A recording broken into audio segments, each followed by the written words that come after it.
Allegiance of the United States of America and to the republic for which it stands, one nation, under God, indivisible, with liberty and justice for all.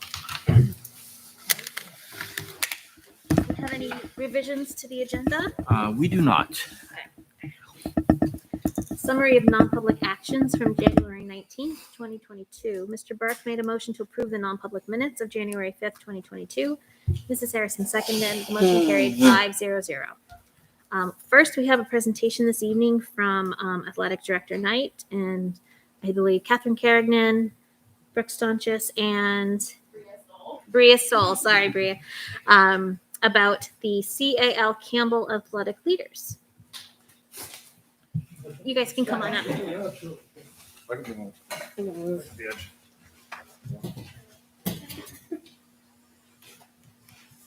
Is it athletic league or leaders? Oh, okay. Leaders. We are the Campbell Athletic Leaders. I'm Catherine Carignan. I'm the president. This is Brooke Staunches. She's the vice president, and this is Bria Stoll. She's our social media manager, which is a big role, especially now. So the requirements for the Cal Club, each member must have 10 hours of service in order to count this as a club and to get any cords their senior year. And some ways to get these hours is selling tickets at sports events, mainly football, basketball, wrestling events, and playoff games.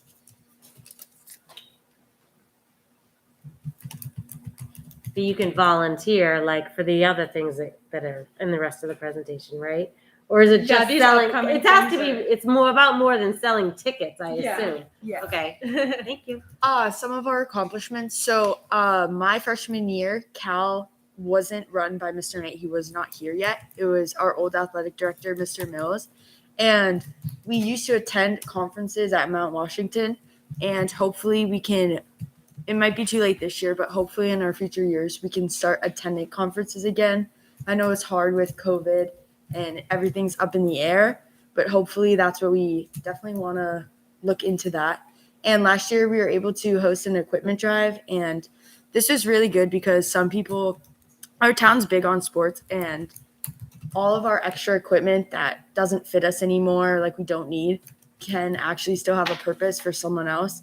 Like you might have a dirty pair of cleats that doesn't fit you, and then like another kid that never had those gets them and they're brand new to them. And that's like the best thing ever. So it's definitely important to be able to come together as a whole community and like be able to donate all that stuff and just really give it to like a good cause. And another requirement for the club was you have to do at least one season of sport for that year. And I think what's good about having that as a requirement, as sometimes athletes don't really join a lot of the clubs because just, I don't know, they have like their own scheduled practices. What's nice about Cal is it brings all those athletes that might not fit into another club all together as one. And it's just really like fun that we get to share that bond. Brooke, when do you guys meet? Because you make a good point. I mean, it's tough for athletes. I mean, Yeah. It's like you all like play like X amount of sports. Yeah. And you practice every single day. So we try to squeeze in right after school before practices will begin to start. I know it's hard because there's also away games. You might get dismissed. And so we kind of go with the loose like schedule of every other Wednesday after school. But if half the club can't make it, we'll like not have it that Wednesday and try to find a day that will work better because it's so hard with all the practices and games.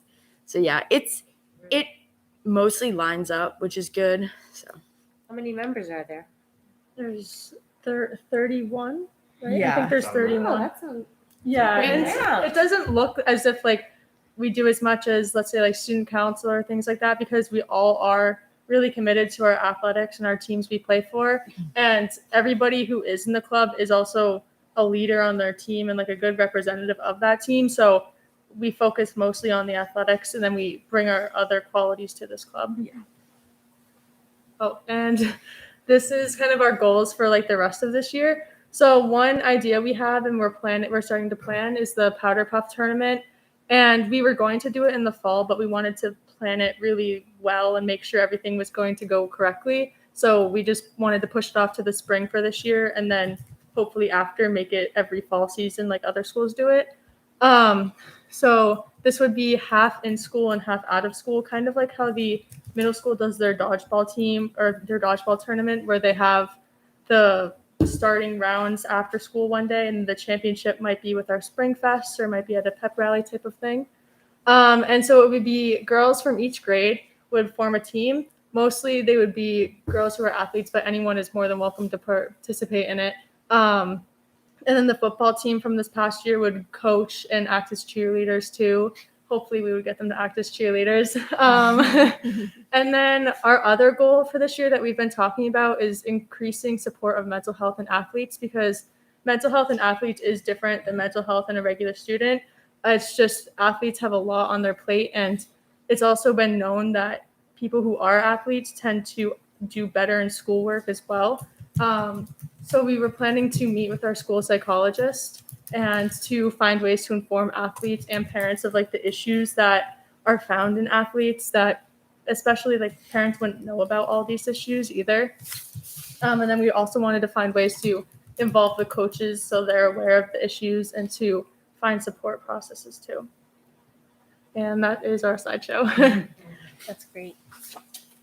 Can I make one comment? Yeah. As a girl mom, Yes, you not call it the Powder Puff tournament. You guys are way more fierce than that. that's true. That's true. I'll have to think of that. Yeah. Yeah, that's it. Well, thank you I very much. know. Powder Puff champion right here. The only trophy I ever got. Yeah, Powder Puff is way too frou-frou for you guys. I'm glad you said it. I had the same thought. Did you? Yeah. Oh, we're girls playing football. No. Just get Miley on your team and you'll be all set.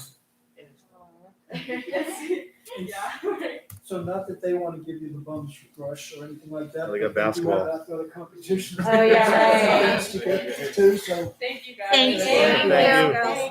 I'm so glad to hear about that, because I had heard of the name of the club, but I did not know anything It's about definitely it. something that we tried to get going. Yeah. And as you know, COVID hit Right. 6 months into it when I was Yeah. here. And then it's been kind of tough because there's different things that they want to do, but there's been put restrictions on. The Mount Washington thing has Yeah, been shut down for sure. 3 years. So hopefully next year we can get back to it. Next Is year that we like can go a up there. student? Is that an athletic leader Yeah, conference? it's a Okay. student athletic leader, where they go up to Mount Washington. It's a 2, sometimes 3 day Okay. event where they get put into. It's kind of like a professional development for the student athletes to learn and bring back Huh. to their other That's great. players and teams. That's That's cool. one thing they get to do. And they're coming up with all these different volunteer hours, which raise money for the community. And bring And who back goes to it? Would be these individuals, the one, sorry. these positions? Is that who goes up there?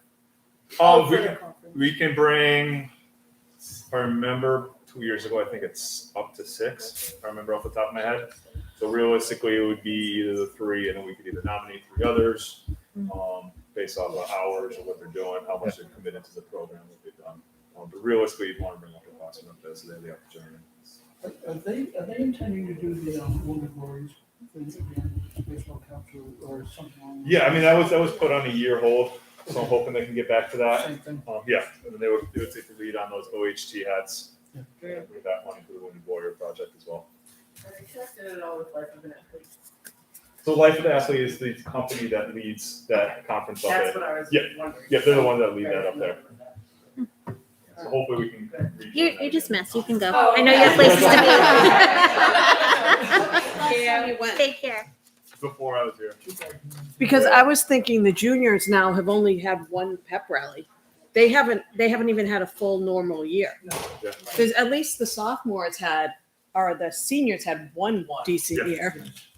Interesting. Hopefully. And you trace that back to middle school and elementary school. Yeah. Those things you keep in this one. March 13th. It's really hard. Great. Thank you. That was great. That brings us to community input. Yeah. Anyone here for input tonight, or are you all? Back, Josh. Thank you. Hi, Josh. Kathleen's your friend. I miss correspondence. There it is. It's after community input. All right. Yep. Student reps. Emily and Emma, do you guys have anything to report tonight? No, not tonight. Okay, thank you. Emily must have something to say. So with that, I will close community input. And we'll have a second community input session at the end of the meeting. Correspondence? Yep, I think we had 6 of them this last 2 weeks. The first one on 121 from Holly Campos. She had a son that came down with COVID. She's concerned about communication. She had a complicated situation, concerned about the length of quarantine, and upset about making it up as you go COVID policy. I think she had correspondence with Dr. Jetty that was taken care of. Next one on 126, Don Farmelo. Again, concerns with mask policies. Got a 5-year-old at GMS who supposedly his 5-year-old was told that he's going to go to the principal if he didn't, or she, I don't know what it was, pull a mask up. And also he had an 11-year-old who was threatened with detention at LMS if that person didn't wear a mask. He also attached a link, CDC's new updates as far as masking. And again, it was an article attached to it. There was an opinion article. And he also thinks that masking right now is just horrible for mental health. On 126, Melissa Rakely sent the same CDC guidelines opinion article. On 128, Claire Chu sent her concerns as far as the open science position. Again, concerned as far as the students that this will be their 3rd science teacher this year. And concerned as far as the turnover at the high school, and is not blame it on the pandemic. Next on 126, Deb Bremberg is in support of changing mask policy, move to optional, appreciates the thought and effort that we put into our ideas and thought process and the safety of students and staff. And the last one from Tyler Matthews, who once again asked me to read his email into the minute, so I will.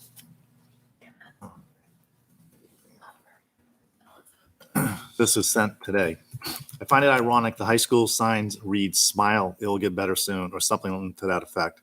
I understand that it is a high school posting and not intended to reflect LMS and GMS, but the irony of the message when we are still masking LMS and GMS is significant. At the beginning of the school year, it was determined CHS did not need to wear masks because vaccines were available for 12 and above. Now that the vaccine is available for 5 and above, I would like to understand exactly why the entirety of LMS and GMS are not the same position as CHS as this past Monday. A comment was made that we are following the CDC guideline, and it has been made many times. This is a nice way of hide behind something or something rather than make a tough decision. When we had a graduation in 2020 when nobody else was, were we following the CDC guidance? Or did we make a very sound and reasonable judgment based on town dynamics and risk? I would suggest we did the latter, and I bet the families and graduates that year greatly appreciated the risk we were willing to take. The pandemic is over, not COVID. That will be with us, and there is nothing any of us can do about that fact.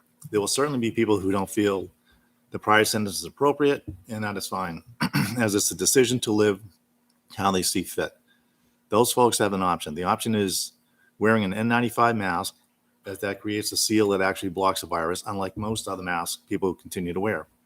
What we can do is make decisions that are best for the kids. At this point in time, we are doing anything that is best for the kids, certainly in LMS and GMS. What damage has been done to the youngest kids in terms of socialization and education? Have you studied that? Do you intend to? Or are we just concerned with masks? Well, again, did you find any discernible differences between CHS, LMS, GMS related to infection? I have to imagine GMS far better for CHS because they were masked from the beginning of the school year until typing this message. Collectively, we are teaching kids to never question authority. We are teaching them to never accept risk in their lives, no matter how small the risk. These are terrible messages we are instilling in the kids, yet we have allowed this for almost 2 years. Enough is enough. And that's it. Thank you. Let's see. The only thing I was going to ask, do we check the Google Meet? Not that we. Oh. Is that still a thing, or is that? I did Oh, not it's ask still a you thing. to check it. Yeah. The It's Google still on the agenda, and I don't know that we. But Oh, I was hoping nobody was going to ask that, but I'll log in. There we go. sorry, Hold in, I'll call in. it's the one time we don't check it that somebody will be in there. That's a good point. Right. Let's take away Brian's phone. Likes that meeting.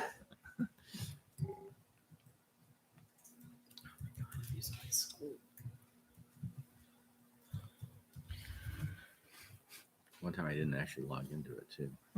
Sorry. Come on, Mike.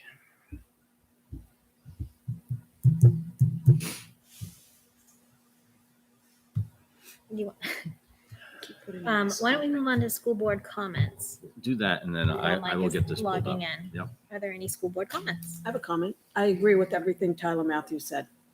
Everything. We're done. We have 55 cases in this town, 1.5% of our population, and some of those people don't even have symptoms. I walked into a classroom today and they introduced Mrs. McDonald, blah, blah, blah. I'm like, if I see you somewhere, I won't even know who you are. So don't think I'm rude and ignoring you because I don't know what you look like. I'm sorry. Maybe someday when your nose slips or whatever, and you can't say that GMS, all the kids wear their masks under their nose and they're reminded over and over again. And I'm sure everyone's getting tense about it. And I don't understand why CHS is far better off than the other two schools when they're not even wearing masks, maybe because they all already had it at least once. And we kept saying once everyone is able to get a vaccination, they should be mask free. And I 100% support you. If you want your child to wear a mask, go for it. If you don't want them to wear a mask, that's your decision. And as far as the deliberative on Saturday at 10 a.m., I really hope we're not going to segregate people. You're wearing a mask, you have to sit over there. You're not wearing a mask, or you're wearing a mask, you can sit anywhere, but the non-maskers have to sit in the corner. I think that's discrimination. I'm just bringing it up. I've had it. Okay, I'm done. When are we revisiting GMS and LMS? Because I know the last time we had, So, it went away, but I thought by now we would be there. Yeah, so we have that under our It's old on our business agenda. conversation. Right. And we're also going to talk about deliberative under wherever that is. Deliberative's on here somewhere. Your comment. My comments. So yes, we will be discussing Yeah. all that. I'll make a comment in Yeah. response to what Liz was saying. I don't agree with everything Mr. Matthews said, but I do agree that it's time now that everybody has had a chance to be vaccinated, who wants to be vaccinated, and the CDC has made recommendations on the kind of mask that you can wear to protect yourself, not necessarily protect others, and that we have seen decreased cases at all of our schools. I think it's now time. We can discuss this later, but I agree that it is now probably time to go to mask. Because we said we're wearing masks to keep the schools open and our staff absentee rate isn't COVID related. Well, there is still at LMS. I looked at the scores. We're still over the 6% absence rate, but Right. I feel But like it's if we're always going to high make in the winter. changes, we need to relook at what our And that's on the decision agenda for mechanism tonight. is, come up with a new decision mechanism, and then We go. just haven't had that conversation. We have not met. I think we intended to, Yes. but Omicron happened, and Right. the cases when we came back were so high. There was 122 cases in our schools that we couldn't address it at the last meeting. But I think the intention is to do so today. Right. Just to remember, our goal when we had access to the vaccines was by January 1st to undo the masking, right? That was our original intent. Yep. Then we said, some of the students aren't getting it until later in December. We want to give the 2-week time for the vaccine to take effect. Let's keep our eye on Martin Luther King weekend. Yeah. And then the Omicron surge occurred. And the Omicron surge was going to peak at the end of January. And we said, well, hang on, what's 2 more weeks coming out of the peak? Now we're there. And so I definitely think we need to have that dialogue. But we've used data. We said from the beginning, we're going to use data to I drive this just don't want to decision. hear people are still getting sick. People are going to get sick with the flu. My kids have a higher chance of dying in a car accident than COVID at this point. God, I can't But believe nobody's I just said arguing that point right now. Yeah. You know, we're going to talk about it. I'm just making my comments. I'm just saying them Save now, them, and then save I'll be them. quiet. I'm done. Well, thank you. Any other comments? Just briefly, grew up in a town in New Hampshire, and I'm still part of their kind of town Facebook page. And they have started a Meet the Educator and a Meet the Para that they're putting up every week until elections, until voting for contracts, as a way to introduce the town to some of the teachers and staff. And so I just wanted to bring that up as a possibility of something that we may want to think about as a way to support both contracts that we have endorsed and negotiated, that we might be able to put some sort of work with the LEA or the LSSA on some sort of putting faces to the names and the contracts. So just a suggestion. I like that. Thank you. Any other comments? And was there anyone in the meet? Just me. Just you. All right. I'll be there next time. We're taking your phone away. I'm going to keep it open so at the end of the meeting we're ready. All right. So now you may have your turn at comments. Superintendent comments. Superintendent comments. Okay. Yep. Bear with me 1 second. Get Yep. myself back to the agenda. First thing we have is deliberative So session. deliberative session prep. So a couple of things. We have deliberative session obviously on Saturday. I wanted to just walk through the warrant articles and divide up, are there key people to present these? Make sure I know, is there a slide deck started for this, or we're I working so started hard on- on, I know, on the elements. Yeah. Yeah, I have a very basic slide deck started for deliberative. perfect. So we need to I get, shared it with you, so. that's what I thought. So we need to get Yeah. that finalized, just so that we know going forward. And I also want to make sure that I'm remembering all this correctly, but with Article 1, the budget, that is presented by the Budget Committee, correct? So Andrew presents? No, we usually present our articles because it's our deliberative session. Not one. Not one. Not No. one. Not one. Cindy always did Did the she? presentation. The committee always Cindy has starts. or Andrew has. It's their budget. Yeah, at this point, it is their budget. Okay. So he'll present it, and then do we have a No. chance to counter Yes. present? He's already got this, yeah. Yeah. He can comment to it. But he's already got the slides. I mean, no different when he's done in his presentation. Okay. So Article 1, that's Andrew. And then Tina, will you present the counter? So in other words, we voted 0-5-0. So don't we have an opportunity Yeah, Yes. I to can, weigh in on that, right? Yeah. Yep. Okay. yeah, I can do that.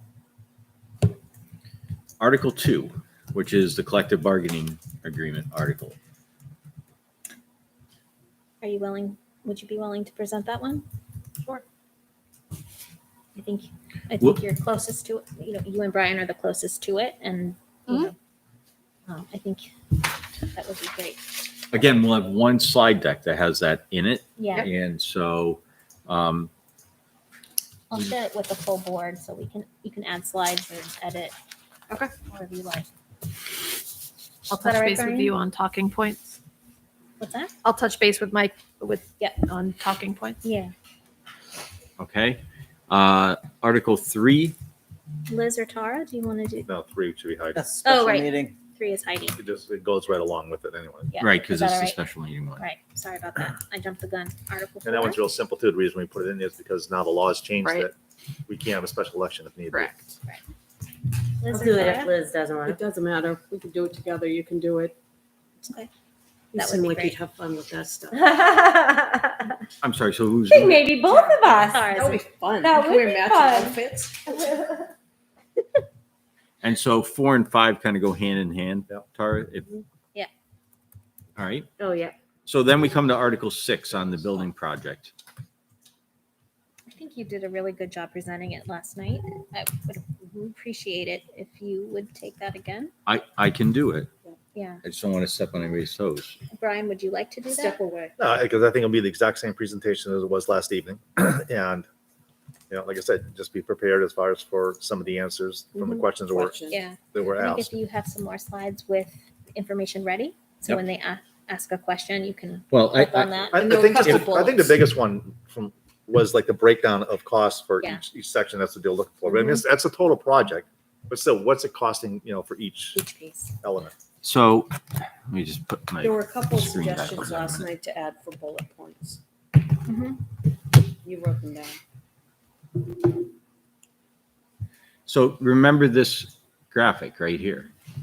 And it's really what they were asking about is, let me blow it up. I'll get the electronic cheaters going here.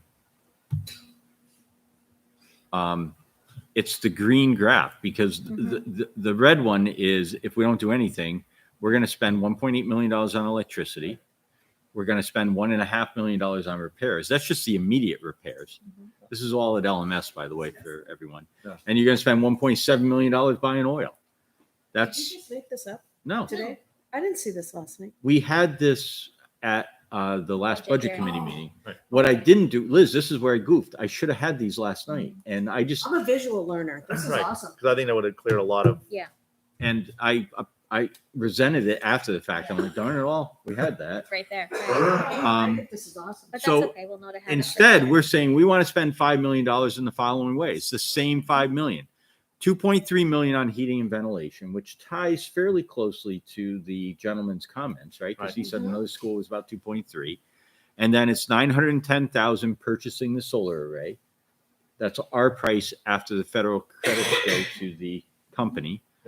$500,000 renovating those locker rooms in the classrooms. You can't put 2 classrooms on that building for $500,000, but you can reclaim unused space for $500,000. Lighting and electric upgrades are $700,000. The kitchen upgrades are 7.5%. So I'll get a dollar amount. It's on the spreadsheet. And then improved insulation is 4.3% of the project. So by the time we're done doing all of this, this is how we're proposing to spend the same $5 million instead of buying electricity and buying oil and fixing oil and electricity. We just make that a slide and that's that question. And the other thing that goes along with that too, is as far as repairs, heaven forbid if something happens like midwinter, then you have a boiler go down and you have to replace it at that time. All right. That'd be a tremendous payback on the electricity and the lighting. Right. There's- Also note that the number on the warrant is not final at this point and is going to need an adjustment at deliberative session. I did some preliminary based on the estimates that we got from North Branch on January 25th. I did some preliminary work on that, but we do have a meeting tomorrow morning. So there might be slight adjustments based on that as well. So we Is that can get based the on the final, bids? what's that? Is that based on the bids that have come in? Yes. And we can provide those, I think after we have that information from the meeting tomorrow morning and we have the final numbers, we can communicate that out to the board. So you're not walking into a surprise on what the changes are. It looks like it's gonna go up a little bit being like right now it's up about 180,000 from where it was originally based on the estimates and based on some of the assumptions we had taken. So once we have final numbers, we'll get that out to the board so that you guys I can. thought we were hoping to see a lower number. Yeah. Yeah. We were. We were.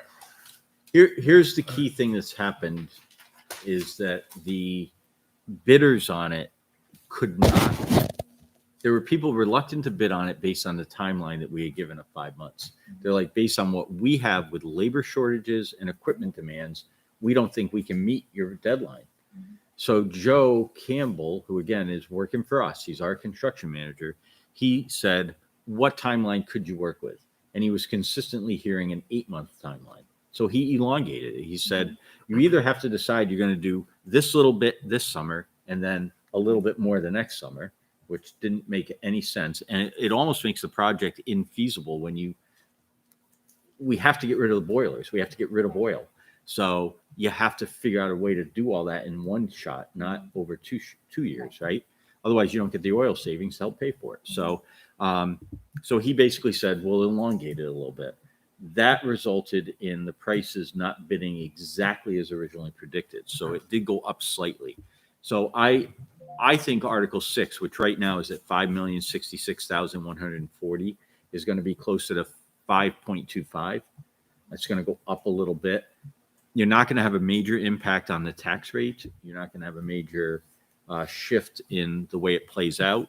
And the other piece is, so I sort of had to swallow that. And I didn't like the taste of it, but it's like, okay, it is what it is. However, if the governor signs the energy bill that looks like he's going to sign. We just picked up $132,000 more in grant money that wasn't included in here. That's going to offset the increase pretty much that we're adding in. So there's so many moving parts with this right now. But I think we want to make sure we put the right number in front of the voters. And remember, this is opening a line of credit. Doesn't mean we're going to use it all. If we can find other grant monies and find other cost savings, we just won't use the full line of credit. We're only going to pay back what we actually borrow, not more than that. So There's still a chance that we could get grants for lighting. I mean, it's We not, just don't know yet. based right. I on mean, it's what- not closed 100% at this point. So there's still that opportunity we may get grant money for lighting. that is correct. Okay. Yep. But I'm with you, Brian. I wanted to amend this to start with a 4. And instead, we're probably going to go the other direction slightly, but it's kind of the situation that we're in. It's the United It's better we States. do this now instead of like next year when maybe it starts with a 6. Yeah. Right. Right.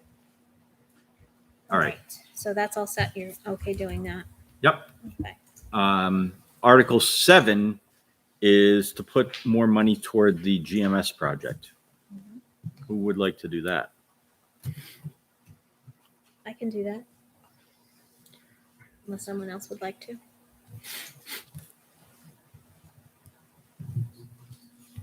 And then we have Article 8. And Article 8 is the contingency fund one. And I think it's really important that we explain this very narrowly, that as our investigation in GMS has emerged, the purchase of land has become more likely than not. And this will allow us to have money set aside for a land purchase if we need it. And before spending any of it, we would have to. Have a special election. That's right. Do you have the numbers on what it would cost to renovate GMS when people say, why don't you just build where GMS is? Because I had this conversation with my husband last night. He goes, well, why can't you just build where GMS is? And then I said, I'll talk to you tomorrow. But that's what people who haven't been following are going to ask. You do. Yeah, so Kyle threw out a number that we're more than 60% of the cost of building new. So you're in the 20 millions just to do the renovation, and you still haven't solved the moisture issues. You're still on a wet site. So With no insulation.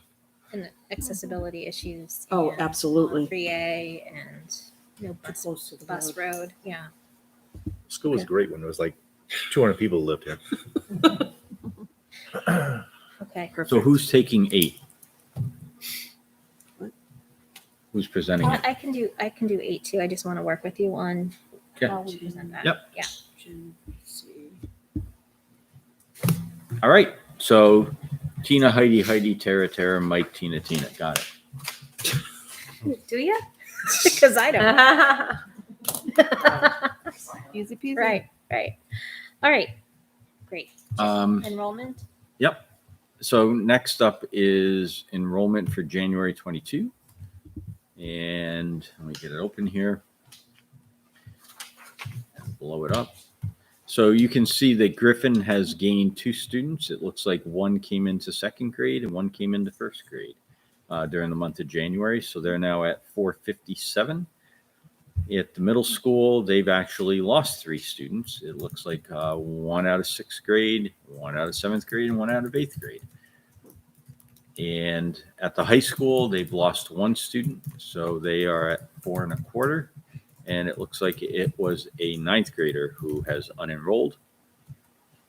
So overall, our population from the opening day or the opening rally of 1237, we're at 1234. So we're down 3 students across the district. Pretty stable enrollment numbers across the board. Can we And- get in the past we received a second sheet that would like give the reason why the student has left? I can absolutely ask for that. Yep. This came from Barbara. Yeah, well, she would get it from the other schools. Yep. So we'll get that. We'll get that for you, Brian. We already have 42 registered for kindergarten and 85 registered for 1st grade. Wow. And you can see the historical numbers. The kindergarten number is right in the ballpark. The Yeah. 1st grade numbers are higher. But Not sure what that means. Well, that's Well, the based on- first grade number is just that K Based on number plus kindergarten. whoever Right. Joins. joins, right, Yep. exactly. All right. I had a question. Oh, parent. Perfect. And then. Should we continue to push for people to get their kindergartners enrolled? Yes. I mean, it's imperative. Don't wait. If you're out there, don't wait. Get your students enrolled so that we know they're coming.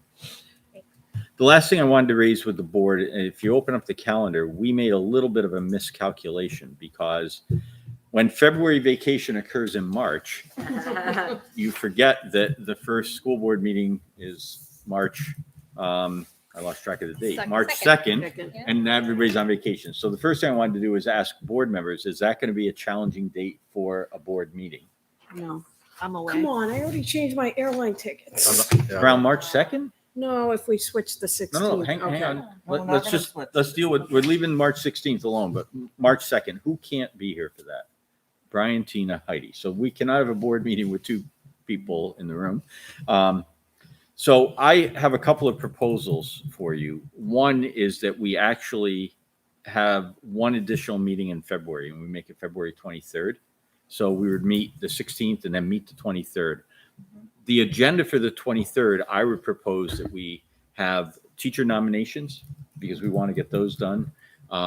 Superintendent evaluation, we have to talk further about that, but that could certainly be conducted at that time. The other option is if that feels too tight, I thought we could meet on March 7th and have just one final meeting before the election for the board and conduct that business then if people felt like they needed a little more time to do it. But both items should be done before the election. Great. And so it's really whatever you think is better, either the 23rd of February or the 7th of March. I can't Either do of those work for me. I can do either. And I I can can't do do the 23rd. I can do the 7th. You can do the 7th. Tara, you can't do either I one? can do either. Oh. You Yeah, can either do- one. Either, works. either, Yeah. either 7th. Liz, do you have a preference? Actually, the 7th. Not having a meeting on the 16th. Oh, wait, you can't do that. I'm fine. So you can meet the 7th. Mhm. So I would suggest, I don't know, do you need a motion to move a posted board? They're not really posted yet, right? So No, you don't. we'll just update and communicate that the school board meeting on March 2nd is Yeah. canceled and it will be held on March 7th. And I will promise you to keep the agenda fairly light. Yeah. Um, The other thing too, though, is that is quite late for your evaluation. Isn't it? I mean, normally we do that in January into February, and we're Yes, but already quite late. we got a late start. Yeah. The key thing is, I It's going to think, be written. So it doesn't- I think by my contract, it just has to be done before. I'm okay with it. As long as, Okay. it needs to be done by the people who worked with me for a year and Right, not and not the new people board. who get elected. So that's Okay. the key thing is it get finalized by that date. What? All right, then. What's I'm gonna write it down. Thank you for that. I think so. You're welcome for that. I've just done all that and I never even looked at my own calendar. You should make sure you can make that meeting. I can be there. We All got right. it. Good. Let's see, that brings us to the public minutes from January 19th. Motion to accept the minutes is written. Second. Right. Any further discussion on the minutes? All in favor, say aye. Aye. Opposed, abstain, 500. We have a 5 o'clock start time for that meeting on the 7th, same as we usually do. I think so. This room might not be available. What time is this? So no, we'd have to have it somewhere else. Is a select board meeting? It's usually that week on Mondays. We have it at I'll the check, firehouse. My house? The firehouse. Oh. We could have it at my house. It's a little I weird. thought you said my house too. Oh, the firehouse, The that fi- big, the- nice big room, The firehouse. squishy chairs. Okay, so we'll find a different location. We'll check and see. Okay, thank you. Mhm. Thanks. Oh, we can always go to the library. CHH principals report.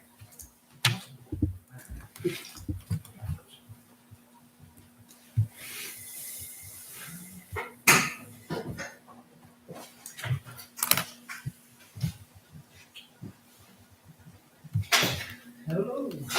Hi, hello. Good to be back. Welcome back. Yep. We're past the first semester rush, heading into second semester. So we just finished competency recovery over a couple of days with students. We're starting to target and getting information in terms of students who weren't successful, how we're going to figure out their recovery going on further. That information we should have by Friday to have some sense of what that failure rate might look amongst our students. And then we're going to look at those students in connection with who came in to actually do competency recovery and what the challenges were or the successes were for those kids. So that's sort of the end of the semester thing. We do, you should have had the chance to view the program of studies, which is an important piece of us moving ahead right now because we're in the course selection process and soon heading toward the master scheduling process, which is Val's here to talk a little bit about the program of studies, answer your questions, and make sure we can get that so we can move ahead. The course selection process is really starting next week. Am I correct? Next week? Monday. Yep. So we'll be starting with juniors Monday meeting. Okay.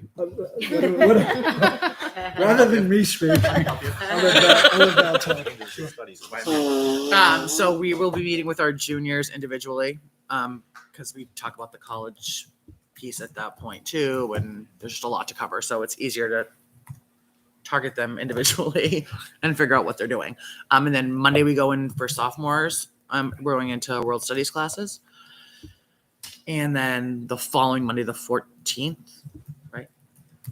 Whatever the following Monday is, we go, I think it's 14th, we go into the freshman classes, freshman English classes. And then that Wednesday, the 16th, we go down to the middle school to help them with their course selection. We have parent night coming up next Tuesday at 6:30. Yes.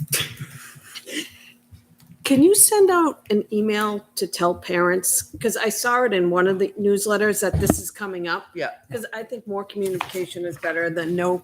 I'm sure you're communicating with the 8th grade parents, or maybe they're reaching out to you. No, they are down But there. some of Yeah. us who have high schoolers don't communicate anything to us, and we leave it at the mercy of them. Yeah, I can send another blast out. Although I appreciate. Is the parent night for 8th graders? 8th grade only, or- parents. Oh, okay. Yeah, 8th grade parents. Yeah. Awesome. Yep, just Thank to you. go over everything at the high school and what to expect. And then, so that will happen Tuesday, Wednesday. They're having their presentation down there from their, Emily McDonald, their school counselor down there. We'll go into their classes and talk to them about all things high school related. And then we'll be down there the following Wednesday to kind of help them input things. I did meet with the middle school counselors, and we did decide that we are not going to print paper copies of the program of studies since everything, handbooks and all that sort of stuff has moved online.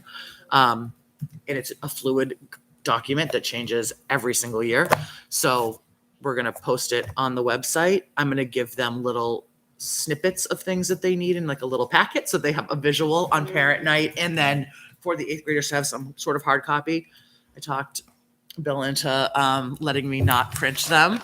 I know, Mr. Paperman, but the middle schoolers were like, it's too much info. Even the counselors were like, it's too much information for them. Like they can't even process half of it. And as incoming freshmen, they don't really have a huge choice. They don't have a lot of choice. So why am I going to overload them? I'll show them like what they need to do over the next 4 years and that sort of stuff. But let's just reference the document. And, Is their sign-up sheet different from 10th, 9th? yeah, so we have, so we do have paper sheets for each grade level that are different. Yes, which is good. I'd like a paper trail for course selection. I think it's really, really important. So we can always go back and just find it. So the 8th graders will have one, 9th, 10th, and 11th will have one. They all look different. I did notice for the first time my son dropped a class and you asked for my permission. I did. And I've never had that happen before. Not that I don't trust this son to do whatever, but that was the first, I really appreciated Oh, that good, thank you you. said, Michael can't drop an honors class unless he has Oh your yeah, permission. no, I don't. Because people have No. complained in the past that they weren't notified that their Oh, kids no. are juggling and No, that's something that I've just professionally have always Covering done. everything, Yeah, yeah. and I'm just like, that's listen, fantastic. text your mother right now and have her send me an email, and he did, and you did. I did. Can you speak a little to the challenge of changing courses at the end of the semester? Oh yeah, What so that- I'll tell you, we actually pulled numbers this week. I had Terry pull numbers. I'm like, can you just pull the numbers of how many students we've seen in the past 5 days? can't even imagine. 125 schedule changes in the past 5 days amongst the three of us. Okay. 28%. Mine was one of them. It was, Sorry. we're like 25, 28%.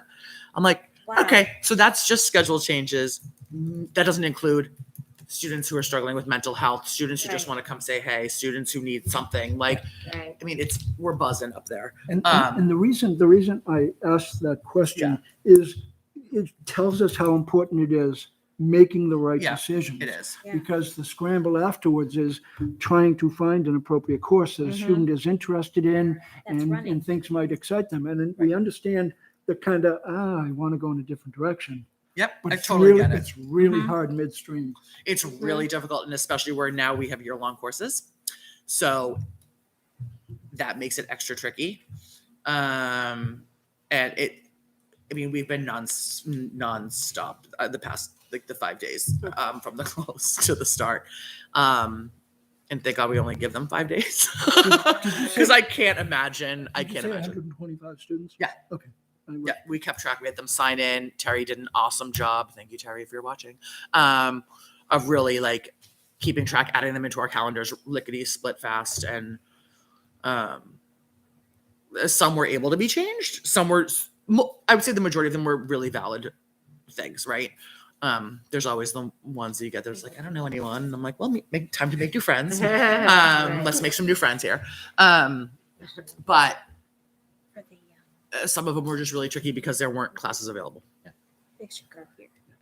That is the tricky part. Semester. Yep, of second semester. Yeah. Yep. But yeah, it was a big number, and I said because I came from a big school district where I had 250 kids on my caseload, so like I was just like it was like rapid fire schedule changes. I'd have like a line out the door, and I'm like, is this typical for like smaller school? Like, is this like? And even they said it was particularly heavy this year.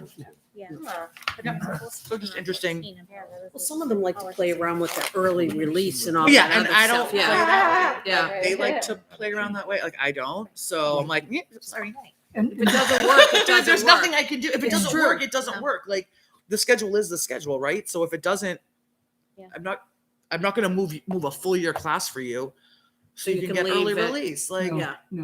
it's an impossible task to do. And we opened up a little bit, simply we're still in COVID, Yeah. and we were thinking we want seniors in particular to be able to get out of the building and decrease some of the numbers of kids in there. And so we offered it to juniors, but I can't remember how we offered it to juniors. It was different for juniors. Yeah, they still had to be in good stand. Like they had to be Yes. in good We academic had standing. Like we passed- still had the checklist that needs to go through. Yeah. Sophomore Seniors project don't have a completed. checklist? Oh no, they all do. Okay. Like we made the juniors fill out the same requirements that the seniors did. So that's helped a little bit with the open campus. Some of them stuff, are but- missing the open campus in the middle of the day, so they Yes. can go down the street to Yeah. McDonald's or Yes. whatever. Yeah. Just saying. Well, Well, we know who. Hopefully we have tabs on that. Yeah. So the process is well underway, and I'm actually looking forward to seeing what the scheduling piece looks like once we do have the final course sheets are due in by February 20th. February 25th, the Friday right before Right vacation. before vacation, Yeah. which then provides us an opportunity to, start plugging them in and figuring out what that's going to look like. Yep. And we're always chasing stragglers. So hopefully the kids understand the importance and families understand the importance of making sure, take care of this ahead of time so we can get you the best schedules possible. Mhm. Yep. So that was, so the program of studies, it's a little different from what it's looked like previously. It's a little bit more engaging. Michelle, thanks for sort of looking at seeing what some of the options are out there. We made some significant changes throughout, careful editing, careful reviewing, but we'd like to make sure that you're all on board with this, what it should look like. I'm just making some notes, some cut and paste where to put things notes for Mike to take back to you. So Okay. it's nothing scary.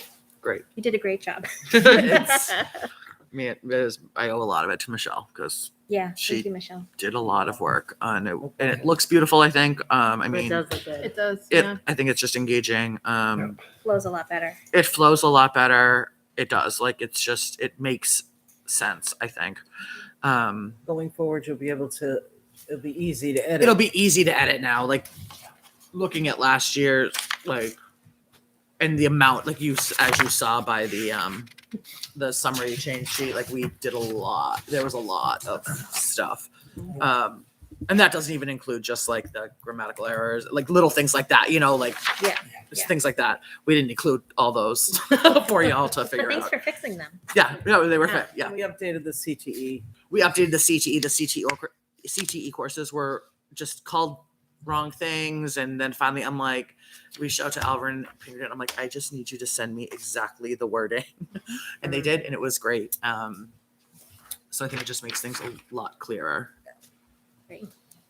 So Tina, would you mind sharing with the rest of the board what changes you want to make? Sure. Oh yeah. Happy to. I had, I sent, it was the same comments that I sent to you. I just noticed they hadn't been incorporated. Oh, okay. Which ones? So there was a thing about NCAA eligibility. And Yeah. I thought that might be better suited to page 14, where you start talking about. Oh yeah, it's on page 6. College admissions and what colleges are looking for and what they're considering. Yeah, it's on page It's on page 6 6 initially. right now. Yeah. And you want it on page 14. I just thought it would be better there. Okay, and You know. flipped with post-secondary? Well, the reason being that we didn't even get into our own graduation requirements. And Yeah. we're talking about college eligibility for athletics. So Do you agree with that? We're just not making changes to make changes, or she isn't making changes. This isn't set in stone. Do you agree with that, or? I mean, I don't it was just a question about why it's up front on page 6 before. have a reason for why it's up front. I That's can- looking back at the past. I can explain a little bit. Okay. We had a student prior to my coming to Campbell who took a course and he had a scholarship at one of the local colleges. And they were refusing to allow him to compete because of a specific course he took. And it was I don't know, I wouldn't call it a $50,000 problem because they were telling this Sure. student athlete he couldn't compete. Right. So it's not insignificant in terms of the number of our kids who go to a college. Right. and Oh, and I'm not go to questioning that. it. I'm not Yes. questioning its Yeah. inclusion at all. We're Right. just questioning the Where placement of it's it. at. Placement. Right. Can you put it in two places then? I mean, I wouldn't. I mean, I have no problem flipping the post-secondary admissions and moving NCAA Yeah. eligibility to like that's. No, My feeling is just that this is a document about our graduation requirements and our courses Absolutely. and academics. Yeah. And, I understand that co-curriculars and athletics is part of that. But before our own graduation requirements and what we expect students to be taking, I question whether it's. I'm wondering where it was located previously. It's in every single. I have them in a stack on my floor, my office, and in every single one, it is in the exact same spot. It It's has right been there. for years. Okay. It's You know, never. and I think it's important that we vote on the content of this, right? Right. Because I also looked at some other online versions, and I really liked if you look at actually when you get into the courses and you've got that red bar up top, they actually had the NCAA sign, Right. the one that you see on the basketball court. Everybody Yeah. recognize it. It was included in that red bar. Mhm. This Save it, counts. right. This counts. This counts. So whatever those courses are, now that's a lot of Flag 'em. copy and pasting. Yeah. But boy, that just takes the question mark right out of it. Right. It's in this red bar. It's not in this red bar. Right. Because if Right. somebody is just looking at the courses, they're not going to, Well, ours say I've- this course does not meet NCAA Right, requirements. right. It does in the red Yeah. bar. In It the does red say bar. like I that said, I'm it not does. questioning whether it should be in there Yeah, or but not. you almost made it seem like a demand. Yeah. No. It did come across as a demand. sorry, You it want him did. to change it. No, I'm okay with the placement change. I'm fine with the placement You change. didn't I think- ask them. I think You that's- just said, I I did, want this though. changed. Yeah. I did. Yeah.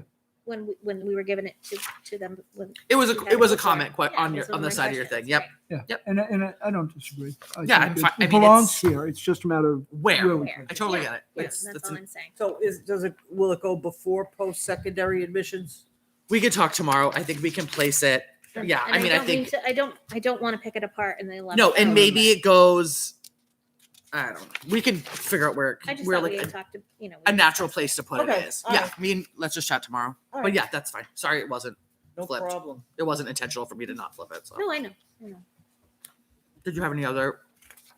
Why don't we, I think for the sake of this, if we approve the content, because we're not proposing to change the content aspect of it, the formatting pieces, we can make adjustments on, right? I mean, Absolutely. I have a pet peeve. My science teacher says, you never write 0.5. you always write 0.5 because somebody reads that as 5, right? That's me being a science geek. So Right. I'm all about putting It's- zeros in it's- there, Michelle. So we will be typing some in, so anyway. But this is the thing, like keeping it online. It's not like I'm like, I need you to tell me this now so we can go to print. Right, Like Yeah, it's gonna right. be exactly. Right. It's And gonna be all- online. It's It's easier. all for clarity. That's Yeah. all. It's just And for clarity. I get it. I think you did a great job. Thank you. As a parent of a freshman, and this is my first student in there, we had our 8th grade intro meeting Yeah. online. It was a lot harder to ask questions. And Yeah. so for me personally, as a parent going through this, I actually feel more knowledgeable about Yeah. the process now Right. that I've kind of dissected it a little bit. So I think it would be helpful. The other thing I would mention, and I don't know how you feel about this, extending a possible invitation for 9th grade parents if they wanted to attend the in-person 8th grade meeting. I know that because they is had it virtual They last did, year. yeah. because a lot of us, it was virtual, and I don't know how big of a crowd you want to get, but there are some 9th grade parent, and I don't know who's going to come, Oh, honestly, yeah. but I just am throwing out there as a new freshman parent, I didn't feel all that prepared last year. I was with it being online. I had more questions that I would have come up to you afterwards to ask, Sure. and I certainly wasn't going to ask on a That's Zoom. that's not a bad point. We can So definitely just talk throwing it about out there as a possibility. And I'm also gonna try to incorporate like a optional tour because I think that came up. I forget where it came up, but it came up somewhere. And someone was like, "Hey, did you think about doing an optional tour?" And I was like, "Oh, that's a good idea. I didn't think about that." Yeah. Yeah. So do it at the end and just be like, if you want to, I'll have student council members there, or whatever, just to give people a little tour of the building if they want it. So The other thing is, you might want to include your email addresses. I know they're everywhere on the website. oh yeah. But like the page where it lists the counseling Yeah. department, it might be helpful if you can just click on that. To Embed our shoot an email addresses maybe there, Michelle. We can Yeah. talk about that. Yep. Hyperlink. Yes, that's a good. Just over, Yep. Yep. over accessibility. No, Yeah. I agree. No, definitely. And on parent night, like for 8th grade parents, I'm putting together like a little half sheet of our Awesome. contact information and stuff like that, so they'll know how to find all of us. Yeah, the only other big change I think that I didn't talk about when we were first here was under the family and consumer science courses. We did end up removing independent living and textiles, fashion, and apparel. Neither one of those courses had run in 10 plus years. And we Independent went living, back and really. looked at And- data. And the And independent living is the same as personal finance. So Oh, Yeah. We ended up changing the curriculum. great. Yeah. Personal finance to match that. Yeah. Great. And, Great, and the great. design course was a Lynn Nagy favorite. Yeah. And we kept trying and we just couldn't get numbers Yeah. to run It's the a tough, class. it's a niche. So it was time to just say adios. Yeah. That was the only other like big change that happened. So thanks for, I know we were supposed to have it a couple weeks ago and there was just a lot that needed to be combed through. So appreciate your patience with It's a that. big undertaking. Yeah, it was a lot, but now I feel like we did it and No. now it'll be easier moving Absolutely, from forward. now on. Yeah. It was a big one. So All right, so I'll make a motion to approve the 22-23 program of studies. Second. James, any further questions or discussion? No, all in favor? Aye. Opposed? Abstained? 500. Excellent. So the one other thing I wanted to talk a little bit, and I do this for the audience's sake primarily, but we begin our graduation preparations now. Okay, so we had our first meeting. Yeah. I know.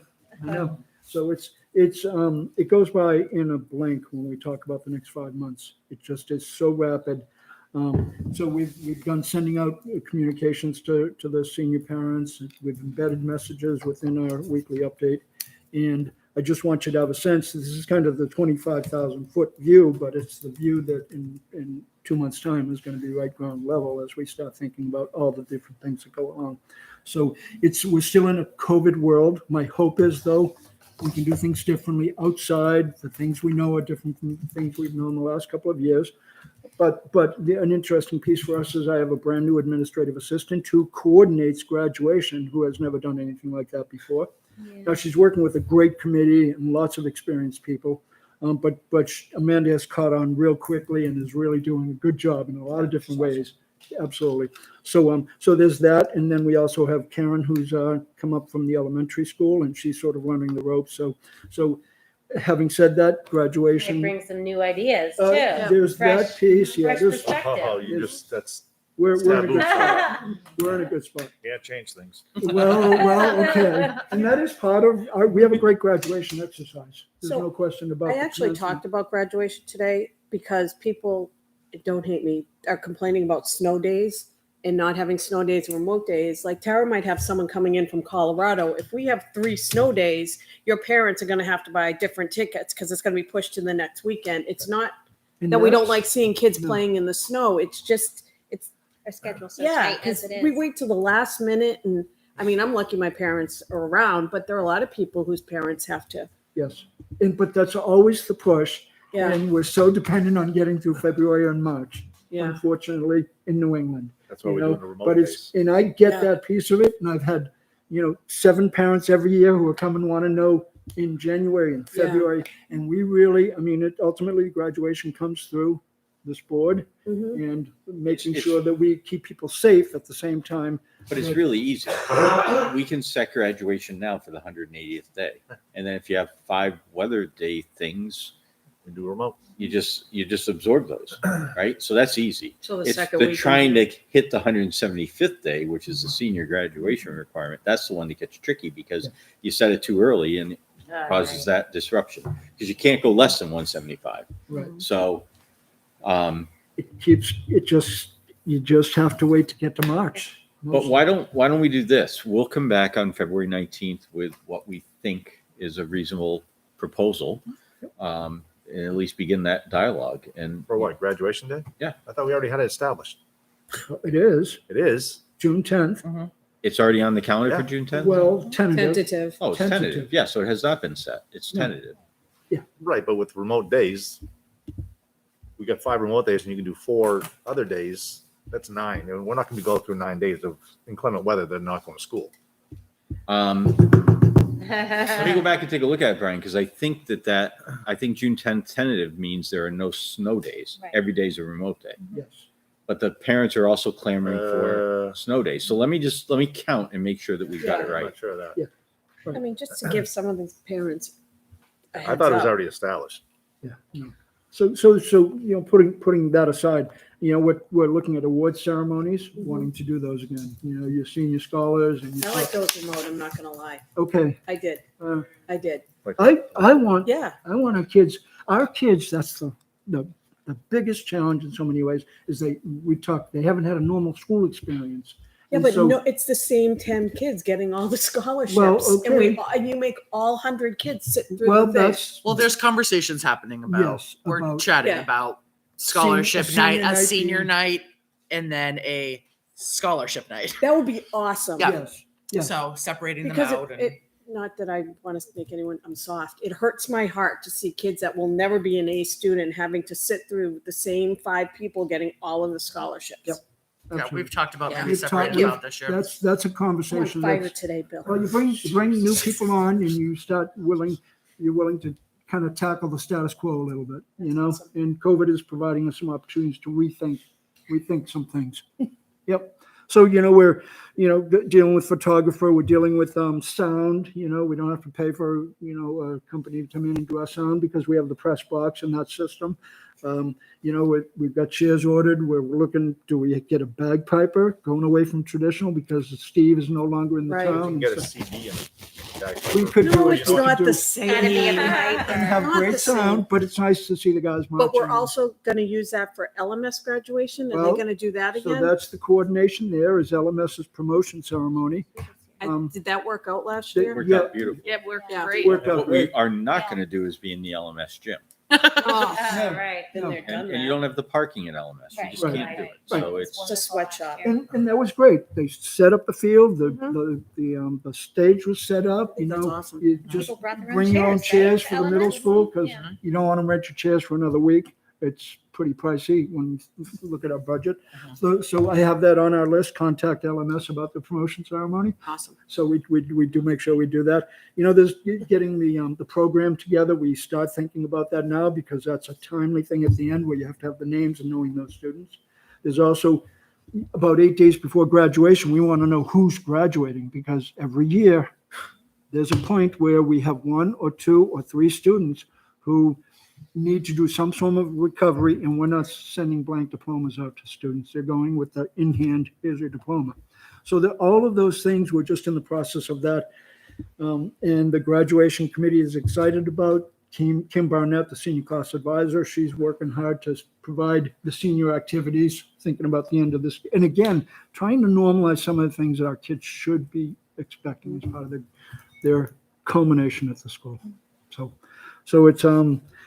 it's moving ahead. One of the things we're a little concerned about is, we have to buy cords and sashes and those things. And with the way the supply chain concerns are right now, graduation caps and gowns, we're doing them early this year because Balfour is saying we want to be able to make sure we can get what we need for those ceremonies. And so there's that. There's cords, there's faculty graduation gowns. Most of them have them, but we have a few new staff. So it's kind of putting all those things together. It's a good time to be doing it. And it's one thing, again, for the audience, pay attention to the communications that come out through the high school for seniors. Yep. Yeah. So I'm not sure if you have any. Along graduation, I had a question as to whether or not you reconsider stating the student's name and where they're going to school, if they're going to school. Okay. I'm one who's not a fan of it. We will put it out to you and the rest of the committee. There are some who are very strongly that we should be doing that. I think the student, and it's great that we have the 2 reps here right now, so Absolutely. I'm just curious what they think. Yeah. The student worked hard to get to where they're going, Mhm. and we recognize it in the booklet we have in front of our hands. Why Right. can't we announce it? They used to announce it and then they stopped. So Well, if you're going to Merrimack, yeah. we'd say Emily West, Merrimack College. Yep.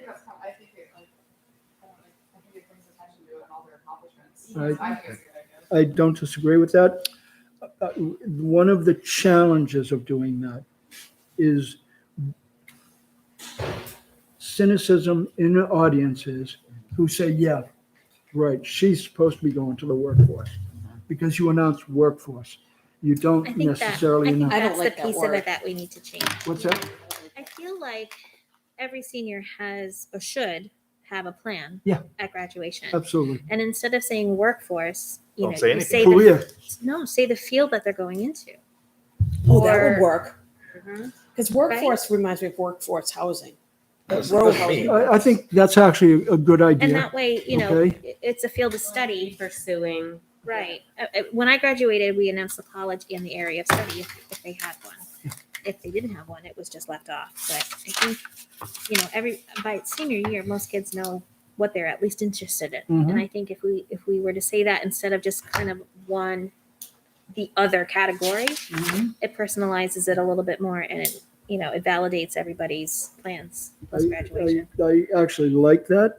My resistance was on the second way, and I can get past this because I can get past not having print. Is the time extension. We like a tight, Right. It does go a lot faster if you're smooth not saying. progression through this. Mhm. And if we're announcing a name and shake the hand, move past, that 2 or 3 seconds over 100 kids ends up being 5 or 6 minutes. That I want to make sure that we keep this tight and beautiful and Talk well faster. organized and all The that. So, speech is short. Yeah. Yeah, Shorten shorten the speeches. speeches. Michael's speech will. well, okay, Thank you. And I'm not that's the advocating one tension way or too. Correct. Yeah, We've, we've tightened that up in terms of speeches, but it's not just short speeches. It's you have to have a number of different students who are speaking as well as the speaker for the class. Again, I'm just voicing my opinion. I think the students work hard for it, and I think they deserve to get that recognition. We'll You could definitely even say, like, reconsider it. Brian, People are I back impressed Bill with up on it, trades. to be honest. I really felt my first year that we were setting up classes of students getting a diploma. Every student's getting the same piece of paper. They're all getting a high school diploma. They're all being recognized for the accomplishment of 12 years of hard work. Mhm. And, you know, there are kids who could be going to college, but financially aren't going to college. That's beyond their control. Mhm. And I think we have to be really careful to recognize exactly what that is. And that's the granting of a diploma, right? And So- I sat behind a grandmother and grandfather one couldn't hear well, so the other was yelling at the other one. And it was all about, what is workforce? And I don't even know what that means. And I was sitting there saying, this is weird. I've never seen this at a high school diploma, high school graduation ceremony. Yeah. So when the committee considers this, because I also thought, I'll tell you, and you can look back to the class of 2018, the number of kids going to Utica College, holy cow. There were like 8 of them going to Utica College, right? I was like, do these kids in Litchfield even know where Utica College is? And how many of them actually went to Utica College? And I think what happened is they felt pressured into picking something so that instead of saying workforce, I'm going to have them say Utica College. I could be wrong. Maybe the class of 2018 was all about Utica. I think it's multifaceted, and But- I'm not advocating one way or the other. Yeah, you yeah. know. It's right. It's no different than a student going up there and saying, I'm going to UNH, and then they flunk out after the first semester. Sure. They went. Yep. But I think it really should be, that's about the awarding of the diploma. And in the booklet, I think it's really nice to have the print and all the other backup stuff there. But to Bill's right. I mean, I did 200 students in 1 hour and 10 minutes. Right. That was the longest graduation ceremony I ever oversaw. 10 years as a principal, and everyone was close to an hour because it was tight. It was all about scripting. And I'd be like, and Mary, as Tina finishes the Pledge of Allegiance, you are to be rising and standing, and you're here, so you're ready to go. We're not waiting for you to walk up from the crowd. It's like you're on the move when she says, under God, you're moving, right? You guys had me moving last year. I was standing And- right Scripted, Yeah, it was scripted, great last scripted. year. Yeah, well, maybe I shouldn't say this, but when you have a marshal who stands up one row and then stands down the next row, and that takes an extra 8 to 15 to 30 seconds They every didn't time do you it do though that. last year. What's Yes, that? we did. They didn't, We did did. they? Yes, The other day. Is it Yes, we did. really? Yep. And I've tried to manage that in ways that, because it's pretty and it's Just a tap part of a them on the ceremony. head. You're up. Well, right. It's just So I think, yeah. trying to fine tune what Well, it right. should And be. it's, I mean, what I've learned in my past 4 months here is things are very steeped in tradition, right? Mhm. And so sometimes it's interesting to maneuver that. Right. I have Well great said. appreciation for tradition. You know Yeah, this. yeah, no, I absolutely. like Yes, was yes. in the same place for 15 years. So I'm Mhm. traditional. But I am not a fan of announcing the destination. I think in the program it's wonderful. I think it just, as a counselor on multiple levels, I just think it sometimes can affect students in a way that they don't even realize that it's affecting them because they're feeling the pressure to, oh gosh, they have to say something like the Utica example. So I don't know. I'm willing to relook at the language and bring it back to the committee. Absolutely. And be like, hey, let's change the language around It workforce. might Let's be- like it fit might the be a career. workaround, yeah. Yeah. It I know could that there still is be a that big, in the program. If we Right. just do that, I just True. don't like the word workforce. yeah. No, I think that's great. And I The think thing is, that, we also put it up on the TV as you walk into school. Yes. So Yeah. it's advertised everywhere. I don't understand That's kind of, saying it. yep. It's- I think it's just different when it's at a formal event, a formal ceremony, and that is the focus. The TV in the lobby is not, they're not coming in and being like, I'm gonna stand here and watch. Like, let's see where Val Nelson's going to school next year. I Like, do. it's kind of like more of It's more of a scrolling. passive thing. Yeah. It's on social, yeah. It's on, Twitter. And that's the thing. Every student knows I don't who's have going Instagram. where. Right. Come graduation time, it's 100 kids. We need a Facebook. It Michael set up a provides an Facebook page opportunity for that sometimes is cynical. Yeah. And again, I want to make sure that we do this. You have a captive audience and you need to respect them. That's the other piece to this. And maybe I'm paying too much attention to the audience, but I also think, I think with some students, the message is painful sometimes. I have to tell you, last year, and I've been to how many graduations? 5 maybe. Last year, there was no like, Emily, big applause, and then Emma, little applause. It was straight through. Did you guys notice that last year? Every kid got the same and amount of that's applause. how it should And be. that's what I remember because I've been to graduations where people, and I'm not talking about crazy parents like hooting and hollering with air horns, but their peers. Like that that said a lot It's to me awesome. about the character of the Absolutely. class. It's awesome. And I know all those kids. I know. That was awesome. And that's how it should be. It should be a time to celebrate all.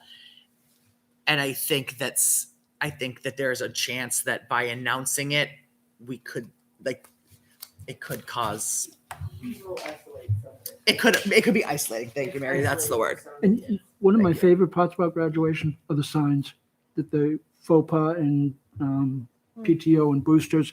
Oh, the senior yeah. signs? Yeah, that's That is and they so move them cute. around too. Where's They Tommy put them up. today? He's They up put them at here. the intersection Yeah. here, and then they mark up, and so you That get is to see the student faces big and bold. It's a new Um, tradition. Yes. That's an awesome tradition. Absolutely. So Yeah. I'm It's not awesome. sure if you have other questions, other observations. We're running into second semester and moving along. Good job. Great. All Thank right. you. All right. Thanks. Thank you. Have a great night. Thanks. And hopefully a grandbaby soon. Yeah.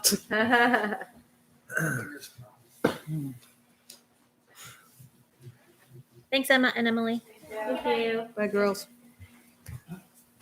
All right. Sorry, Gary. I scrolled right past you. That's fine. Brings us to the BA report. So I provided for tonight financial statements for the general fund, basically as of yesterday, and the food service fund as of December 31st. Start with the general fund. At this point, just some quick statistics on it. The amount expended and encumbered at this point this year is 94% of the appropriation budget. Last year we were at 95%. So we're consistent in that regards. It's about $140,000 less in available fund balance at this point as compared to last year, but there's no everything's relatively consistent. When I go down to the food service, good news is that based on the revenues that have been coming in and the federal reimbursements, we are building a fund balance in food service. We're $74,000 to the good at this point, which is very good. And based on conversations with Lauren just today, the amount that the federal government reimburses per breakfast and for lunch is increased as of January 1st. So those those funds are going to continue coming in, and I'm confident that we will end the year in the black. The amount that it increased to. Let's see. So for August through December, it was 2.492 per student for breakfast. For lunch, it was 2.605. January to June is going to be 2.6, 260. Okay. What page on the report are you looking at, that school lunch numbers? I have an email that I'm reading off of from Lauren, Ah. which I can, if you want to read through her comments, I can forward that along Sure. as Is well. Okay. that in the dining Yeah, room? no, I just thought that there was something in here that had. No, I'm looking at, she had sent me some just quick updates. The lunch amount's going to go from 430 to 456. So based on, it'll be about $1.80 per week per student that the amount that we receive in reimbursement will increase. I'll forward this information out Okay. so that you have it as well. Well, you said we were not in the red. So what was that amount? And was that on a report? We're somewhere? $74,000. That's what it was. So is And that is the last page of the district financials that are in there. Great. So that's as of December 31st. So, Yep. oh, So the third page of the financial or the Page fourth three. page of the financial statements is the food service. You find it? Okay. Earlier when I had Michelle link the meal counts, I had only put the breakfast in there. So I've also sent an email to the school board showing the lunch counts as well. So at this point, we're already exceeding the total number of breakfasts that were served last school year. We're already in excess of 1,800 breakfasts over what we served last year. So the breakfast program is really taking off, and that's really a good success. In terms of lunches, she did a comparison to our last non-COVID year. So she went September 19 through January 2020 as compared to the same period this year. And we're 11,000 meals over. Wow. So hopefully with some of the changes that she's making in the program, the kids are getting a lot of knowledge of the food, the different the different things that are happening. Plus they're free. That helps. But if the kids like what's being served, Then maybe they'll then buy there's it. a Yeah, they'll greater buy it. chance that Yeah. Take some, Some of of the this heat will off in the continue. morning with parents too. Yep. Parents get accustomed to that. Yeah, That's when exactly. it's featured. Yeah. And some kids are buying a second lunch. Free. I'm getting Or a used to it. third. free's good, but hopefully with improvements in the menu and Yeah. kids Once we get trying new supply chain, things, that they yeah. will continue to purchase that on the local So side. are when we these go back. counts the reimbursable Yes, counts, or like? these are the like, reimbursed. buy a second Yes. lunch, is that included in this? These are the reimbursable These counts. are- So if you buy- second So if second they meals bought are a not. second full lunch, that's not included. That's totally Okay. local revenue.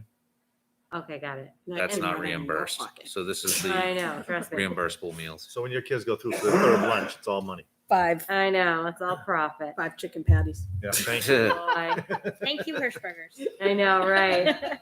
So this sheet you're saying is only the breakfast counts, or Yeah, is the The one that was originally linked is just the breakfast counts. I emailed the lunch counts to the school board account okay. so that you can have those as well. I didn't realize there were 2 tabs on the sheet. Oh, Can I forward this to the budget committee? Absolutely. And I will also provide, I'll send over Lauren's information that she shared with me today as well. It was in an email, so I'll send that over to the board as well, so you can see those updates within our program. But I think it's really good news. The program has struggled to be in the black for the past couple of years, and I think this gets us really set in the right direction with Absolutely. it. So, It was concerning for a while. yep. And to tie back to last night's tour at LMS, Oh, standing in that kitchen, if we're going to have a vibrant food service program, you can understand why that kitchen renovation is necessary. I mean, between how tight it is and then the way the equipment is arranged in there, it's never really been set up to do what we're trying to accomplish. So another reason why having this pass will be important, because we can then get, so we have hooked the families and the kids in with the quality of what we are serving, but we can do even better when we get that renovated. That's really all I have for tonight, unless anyone has any questions for me. Sweet. right. So sorry, I do. I'm looking. Okay, so for January, let's just take December of last year. Mhm. 4,568 meals. Those are lunches and breakfasts, or those are lunches? You're saying they're two. This is breakfast. The one that was linked to the agenda is breakfasts only. Well, this was the one that was just emailed, I thought.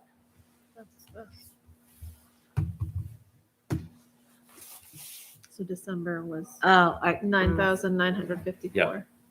See another one. Okay, all right, fine.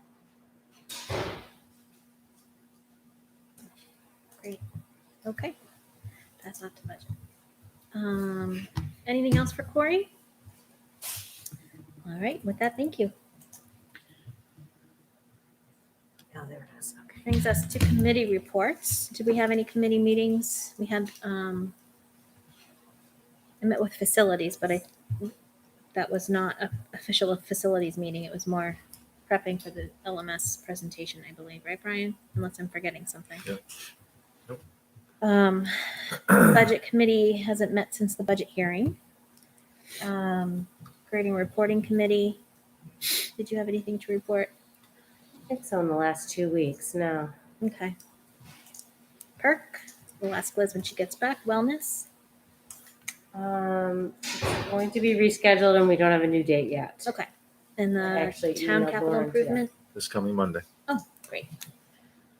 Liz, has Perk met? No, it has not. We had to cancel. There was nothing on the agenda. Okay.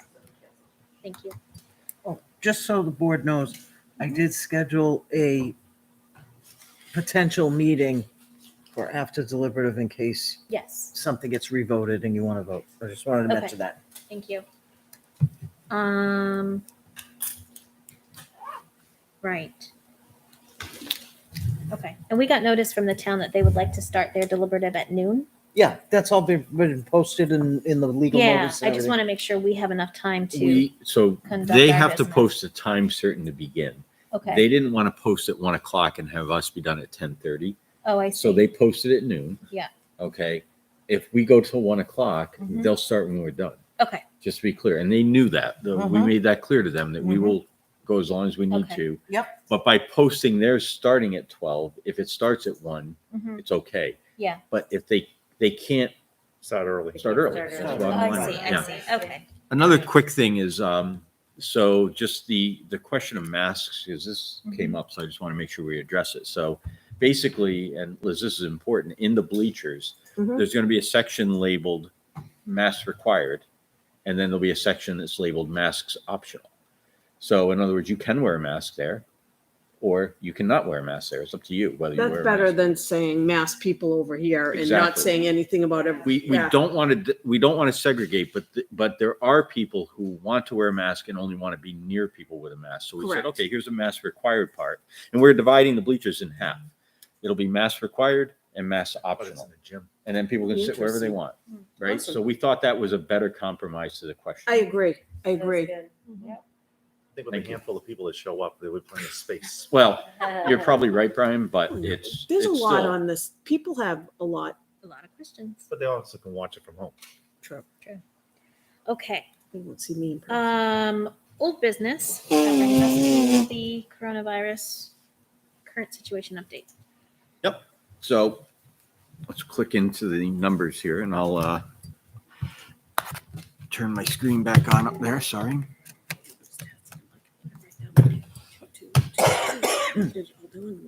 Oh, 2022. 22222.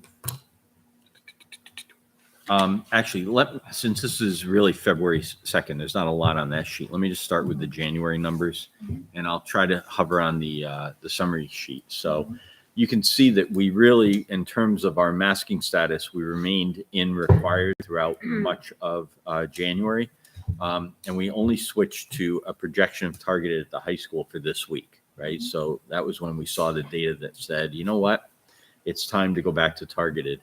And when I walk around the high school, you see people, students, staff with masks on, but it's their choice, right? And in terms of school impact, it was good to see that we're at a complete medium level. I tried to go back and recreate this January 20th, and I had a hard time figuring out how to do it. Barbara did the line from the 27th, and she tried to go back and do the 20th, and we couldn't. So we may end up just having to delete it because we didn't do it. And now we got this big whoops across there. So anyway, And that's my fault, because I wasn't sure how. no, that's my fault because I should have shown you how to do it and I didn't. My mind was somewhere else. So anyway, that's the numbers that we're looking at there. And just very quickly, you can see GMS numbers in terms of student absences sort of had that steady decline. Once they got below the 15%, they got into the medium. So we went from the solid reds into the medium ranges. When we flip over to LMS numbers, they also hit that medium stride toward the end of the month. And when we look at Campbell numbers, they actually had a couple of lows. They went right down into the green low ranges there. The two of those were the competency recovery days. Totally tied to that fact, and then probably tied to the first day of new classes where it's like, I need to get in there, right? Yeah. But, overall, it was in pretty decent shape relative to there. And just one other quick thing. So where are we right now? Let's look at this data for February. Obviously, we haven't tracked February yet. We're set up for it. We're ready for it. We also moved January 31st to this chart because it just would have been an outlier over there. So we tried to keep it weekly, if you would. So you can see Dan's numbers here. And he actually, his school impact is remaining, he didn't drag this down, but it remains at medium and they remain at required. We're going to talk about this in a second. LMS, 2 cases and other ones are quarantined. Okay, I'm sorry, I can't see that. nope, let me go back to GMS. So GMS, there are 2 students who are positive right now. There were 32 students who were absent, so he's still at a 7% absence rate. So that's not COVID related. We don't. Well, 10 of them are, because is that safe? Well, I'm sorry. six pending tests. So you have 2 positives plus 6 tests, and then you just have other symptomatic The students. whatever that number is, quarantined, not positive, that's 10, right? So Yep. what? No, that's You might just say 19. That's 19. 19? Yeah, I'm that's sorry. that's a 19. See, I can't see That's either. why I'm Nope. holding my glass. Remind us again, what is like a normal absentee rate? So we normally are in 3 to 4%. Okay. You're talking pre-COVID normals. Right. Right. Right. The state in the past would have raised question marks if you were at 5. That would be excessive. Okay. And so we tended to be around 3 or 4. In our matrix, we have anything less than 6% is that low. Yeah. But those Okay. are kids that aren't vaccinated if they're in quarantine. That we have no control over that. Because if only 2 kids have it, those 19, if you are fully up to date in your shots, you can come back to school with a mask. Right. So That's a- those kids are quarantined because they're not vaccinated or up to date. And that's, Or possibly in some cases, because it's in the house, the Yeah. parents want to keep them. which is Right. Or they have symptoms. Right. Well, quarantine is you can't come, right? I mean, if a family is saying, I don't want to send them, I don't know if they go into the quarantine column. I think it depends on how they report it. Yeah. That makes Because sense. we don't ask the Right. parent says that Right. they're keeping the kids out in quarantine. Right. That's Then they're how being it's reported. quarantined. Right. Sure. Especially if Yeah, one that's has the an tricky part excused about this absence is we can't versus an make judgment unexcused. calls on the reasons why. It's just how it is. So LMS, we have 9 students who are currently positive. There are 7 more who are quarantining and 26 were absent. So 16 of them we know. The other 10 are, questionable, not well for some reason. Still flu, still Yeah. colds. Yep. There's other stuff going on besides COVID for sure. And then shifting over to Campbell, we have 1 positive staff member right now, and we have 2 positive students. There were 33 students who were absent. Only 1 is quarantining though. So again, that's the scenario at Campbell. Take a look at your numbers. So this year we've had this is at Campbell, 23 positive staff and 120 positive students. The middle school is 25 positive staff and 153 staff and 130 positive students. So the LMS numbers continue to be the higher numbers. But they're not as ridiculous as I thought they I were. thought At it was one a much point, it bigger seemed gap. like LMS was this outlier with was. multiple outbreaks, and now it seems like the other 2 schools have either Uh, caught up or they've slowed down. But they're, Yeah. Yep. It's not as it's more, but it's not as much more as I would have expected. Right. I agree with you. Yeah. I agree. That's definitely what's happened. All right. So there's your current status. Now, what are we doing? So we are in the process of, first of all, it's the emerging landscape, right? So just got an email today from the nurses. The state's issuing the new school kit today or tomorrow. So we're going to have a new toolkit that's going to come our way that we need time to digest and figure out. Okay. I think what that's going to do is a couple of things. First of all, this chart, we are going to have to make some amendments on that. We cannot continue to require tests to return back to school.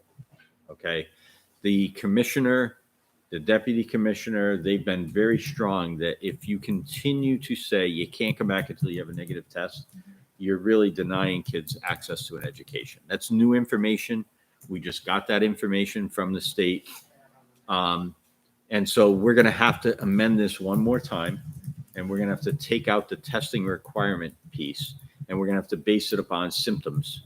And so forth to go forward. So please bear with us while we come up with this amendment. I'd like to have this ready to go Friday, but like I said, Who we're knows just what getting it's gonna information, so you gotta work with us.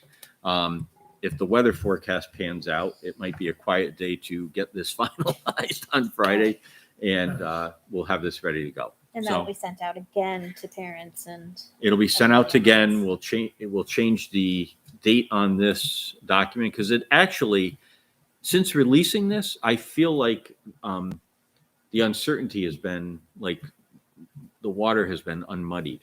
People Yeah. got better clarity about what to Yeah. do. Yeah. So I think we got it right in terms of the way we present it. Now we just have to get the details of what it means. So, for example, when it says I tested positive, and we say, where's the? I thought it had in here the testing aspect. Mike, will you send out a separate email? It might have been, I wonder if Adrian took it out. Did she? Oh, she edited it today. Oh, maybe she did. It had testing in it, didn't it? I'm not making this up. No, I did. In the first one. It's recommended for me to be.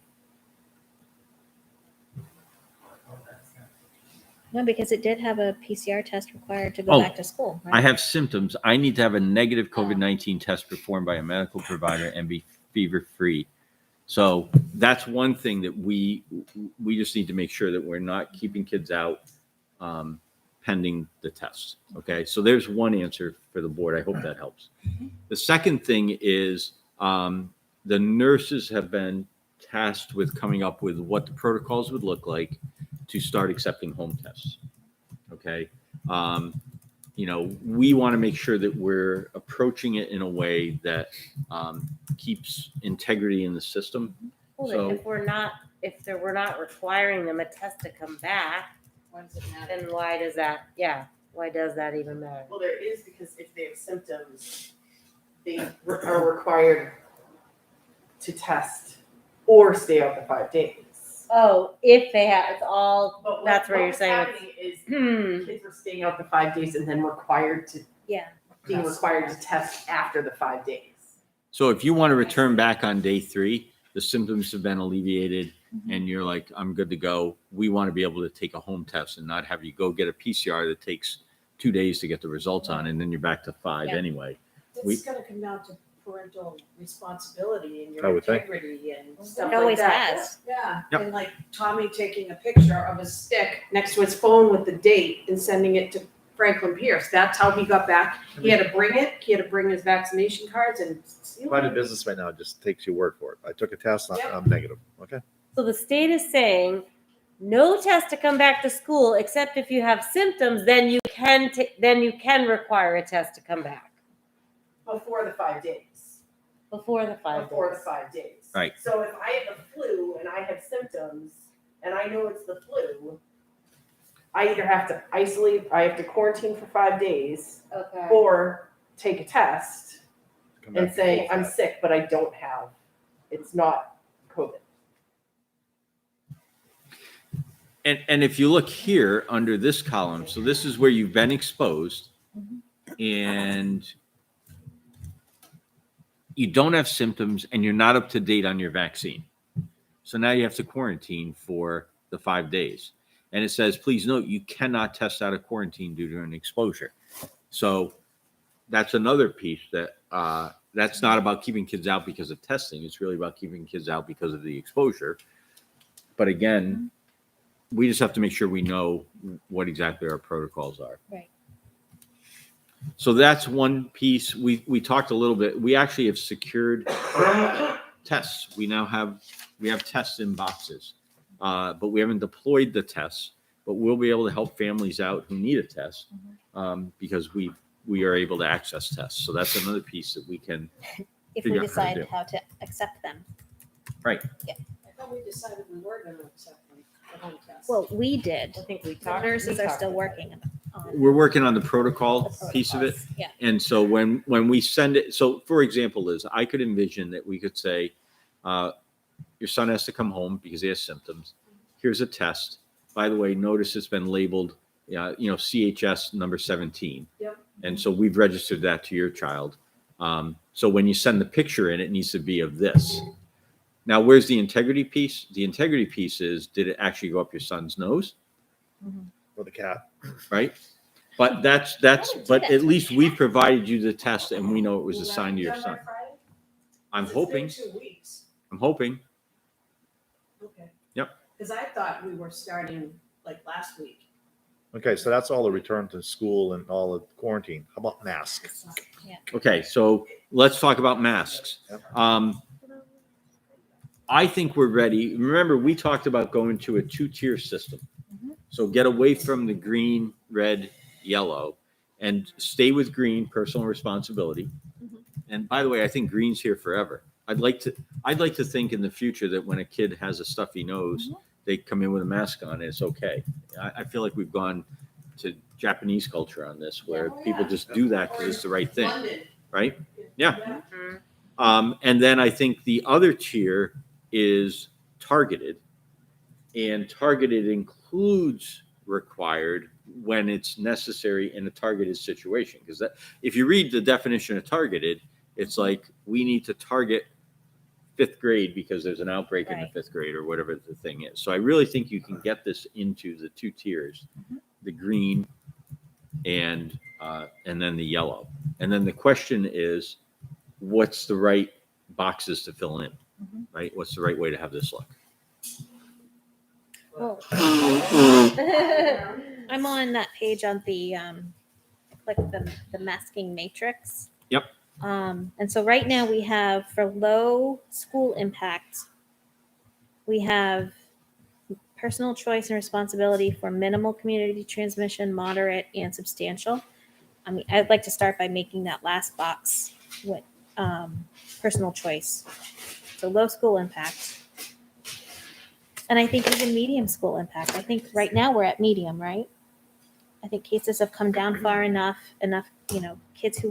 parents who want to have their kids be vaccinated. Are you still looking for the link? I found it. Okay. Yeah. Yeah. And now that the CDC and DHHS have come out with the recommendations for, KN95s, N95s, KF94s, to protect the individual wearer, I think we can make it personal choice and responsibility.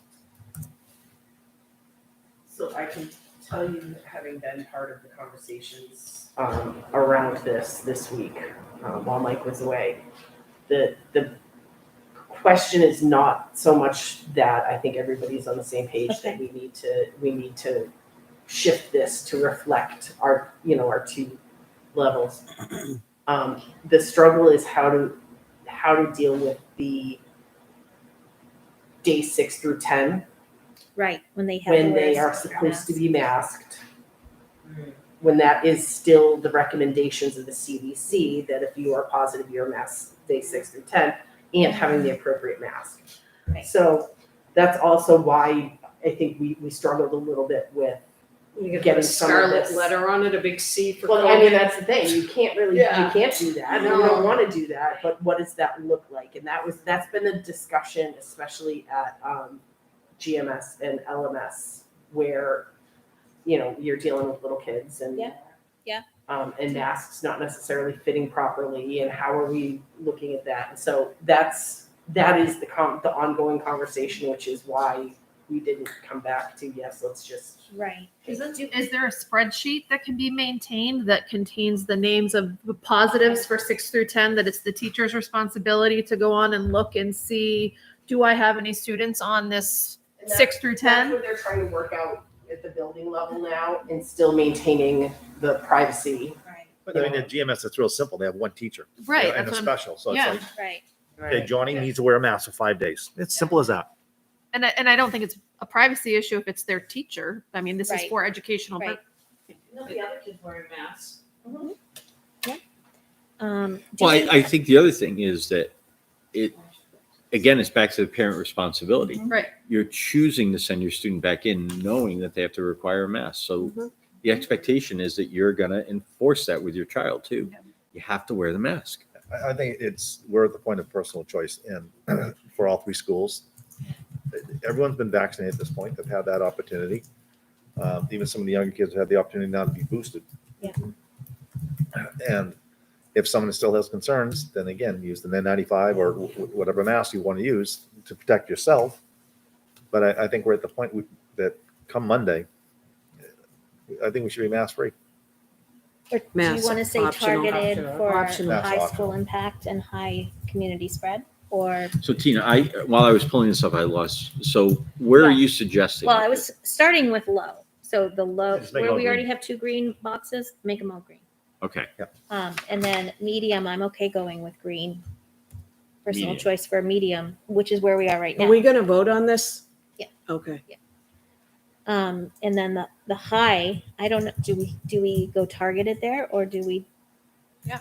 I I think, thought we were talking about a 2-tier system. right, so it would be all green and high, Two would be- colors, 2 colors. but not necessarily Oh, I tiers. see. So it'll be a 2-color system, Okay, but got not it. necessarily tier. But Mhm. again, so if it's green for low, green for medium across the board, all grades, and then the bottom high is yellow for targeted, meaning that there is always that ability for To if there's an outbreak in a mask class Mhm. or grade Mask up. or whatever for the school to be able to do that. And I think the other thing is we have to recognize we have been substantial. We've never Right. left this column. Right. The whole year, we opened substantial and it only got substantially worse.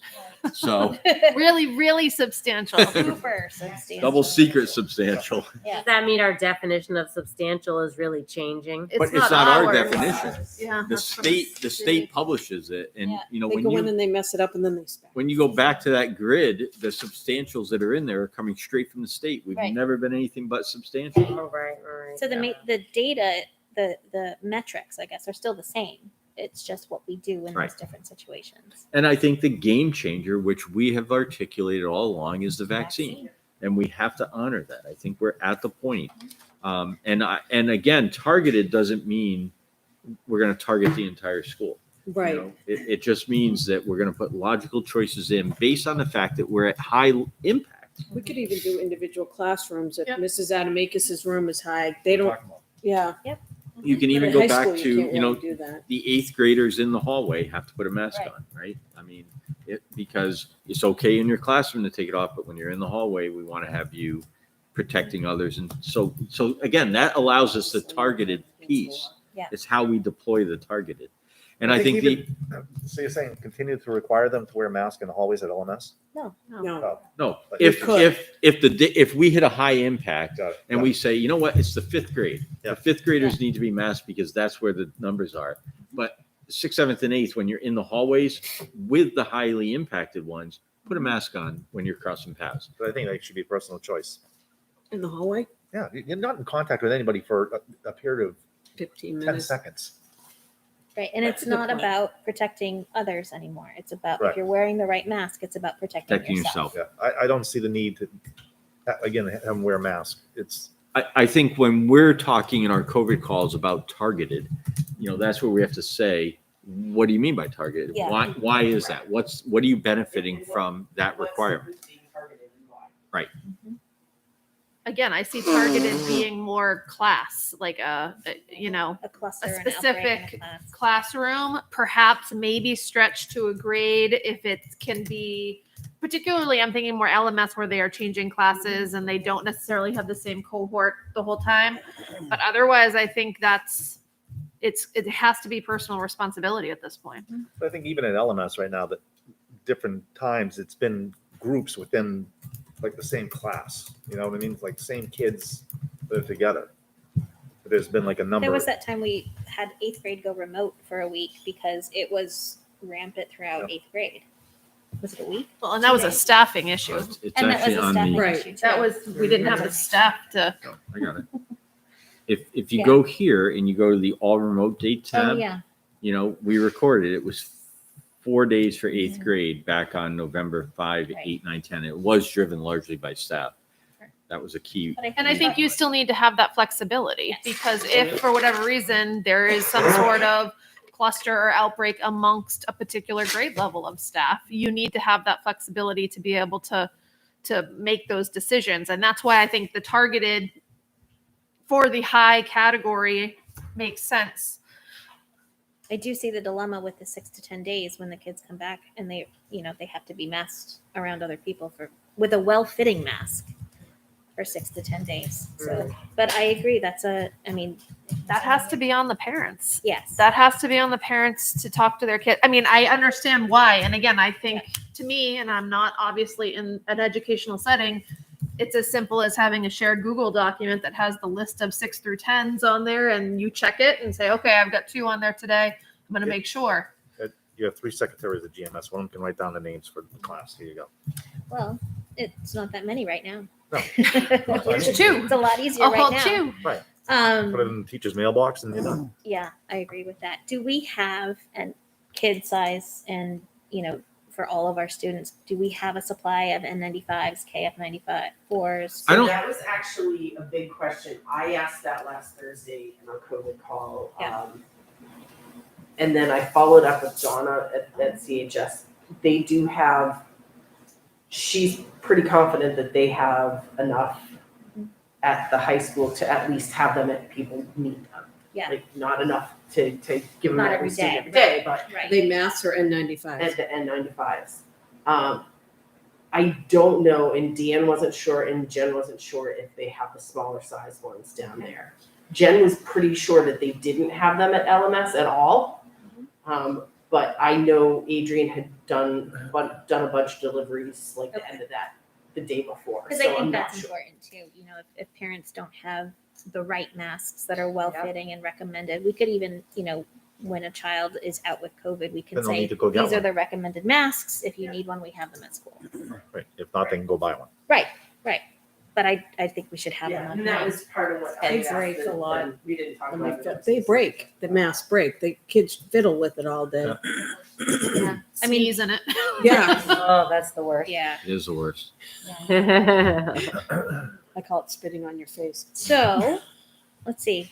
So that's another document that we can get out is, Will you send that separately instead of the superintendent's, instead of having it in the newsletters? Because it's really inconsistent how some of the administrators put it in there, some it's a link. Mhm.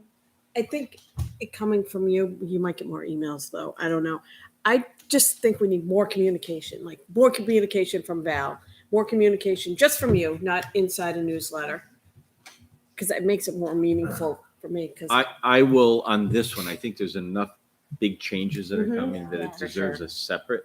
Mhm. If it's just little tweaks, I prefer to put it in. And I can certainly talk to any of the principals. Jen highlights it. It's Mhm. pretty obvious where to find it in Jen's. James is usually pretty. He has a whole section that just. But I think says people from have the been waiting for this for a long time. Yeah. So Yeah. I think It's it being worthy of separate, its own. here's what we're gonna do Yep. come Monday. I think Well, Dan also keeps it in green, so it's like for Yes. me, Yep. I just need to talk to Bill about having it stand out, so we can do The that. issue is, I think, with him is how it goes out to parents versus how it goes out to staff and students. Because for staff and students, it is highlighted. For Bill? is there different fonts, different sizes, Because different you- spacing? When you asked me the question the other night, it's completely different than the version that I had as Interesting. staff on the staff distribution list. Because Can I ask, is the mask portion of this conversation so substantially tied to the school kit conversation that the masking can't happen tomorrow? The changes tomorrow and it has to wait till Monday?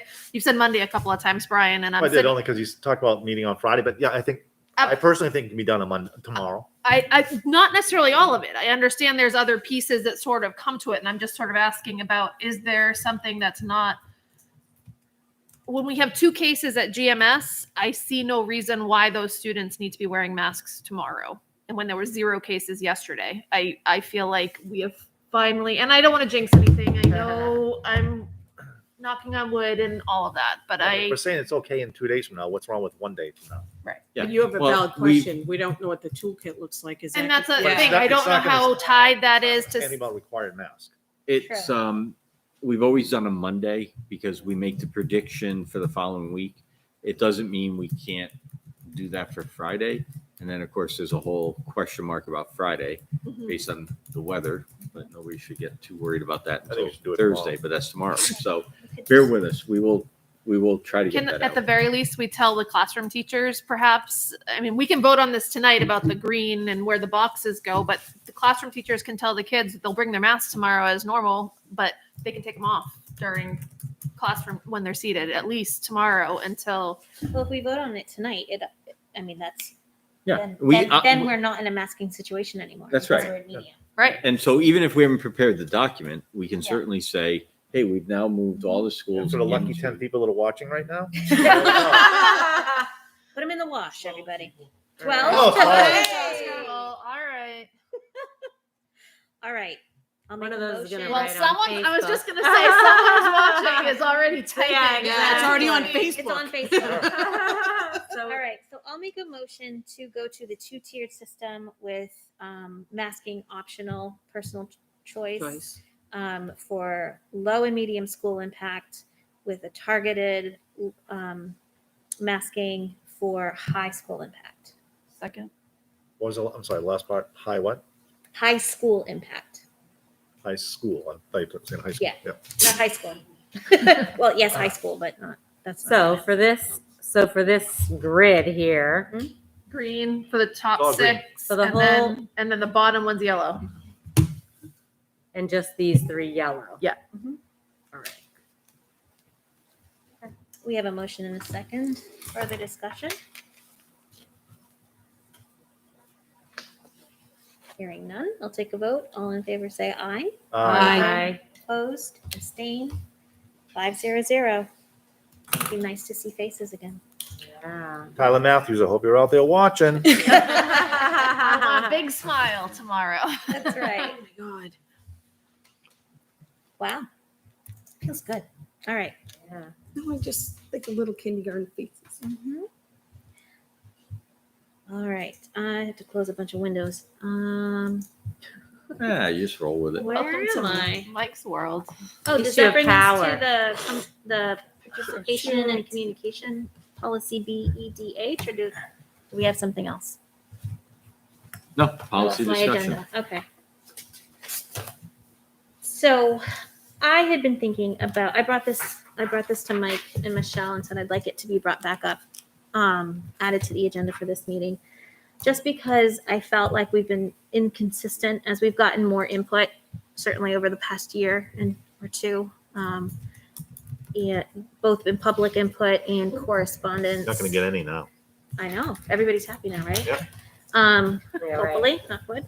I just thought it was important that we kind of outline what our procedures are, not necessarily the policy itself, but what do we do when someone emails the board and what happens with that?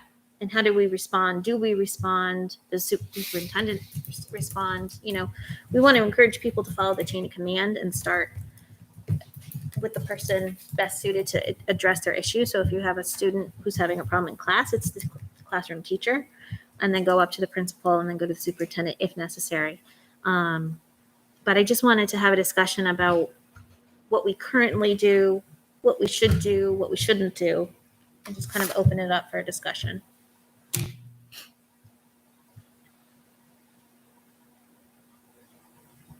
The difficult part, if you look at this last 2 weeks correspondence, Mhm. okay? Mask, want to change the policy. Mhm. Mask, want to change the policy. Mask, want to change the policy. Mask, want to change the policy.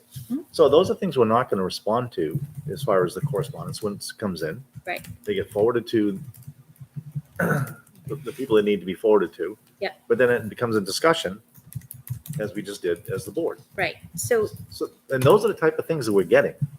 The other one,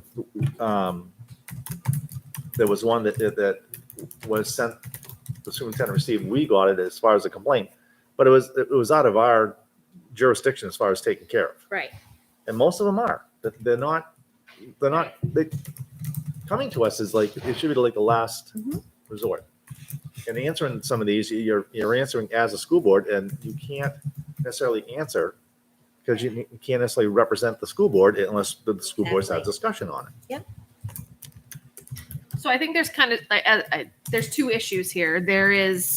I think there is some misunderstanding, or perhaps we can better communicate what our response is going to be when it comes to correspondence that's set in. Is there some sort of automatic reply that is set up to the school board email that can respond accordingly that it was received? Because I think there is sometimes a genuine question of, did you even get my email, if we don't respond back? That's simple enough. I mean, you get a correspondence to Jeff. Thank you for your Right. correspondence. The second issue, which I think is more complicated, is the expectation of a response and what that should look like. And so again, I think that expectation of a response is going to be different if it's an email to an individual board member versus versus to the entire board.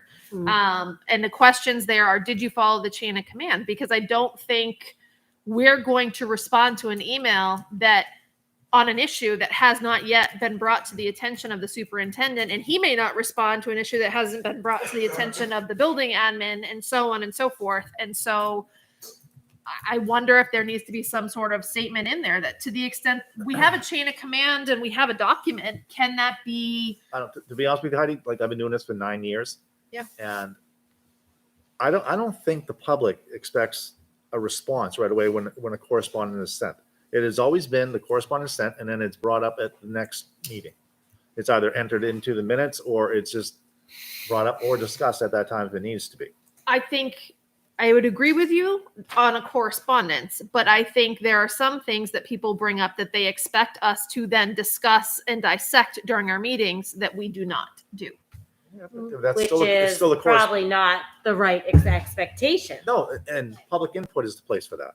Right. So that's, I think, what we need to outline. So can I just ask, do you know there's nothing in all of these RSAs about how to handle correspondence? Because it's not in our policy. There's no laws on it. There's no law. on it. All right, I just wanted to. So I just want to confirm. So it's really a practice Right. that we decide on. Right. Well, the You know, policy is very clear that public input people come, we would expect them to come with, Right.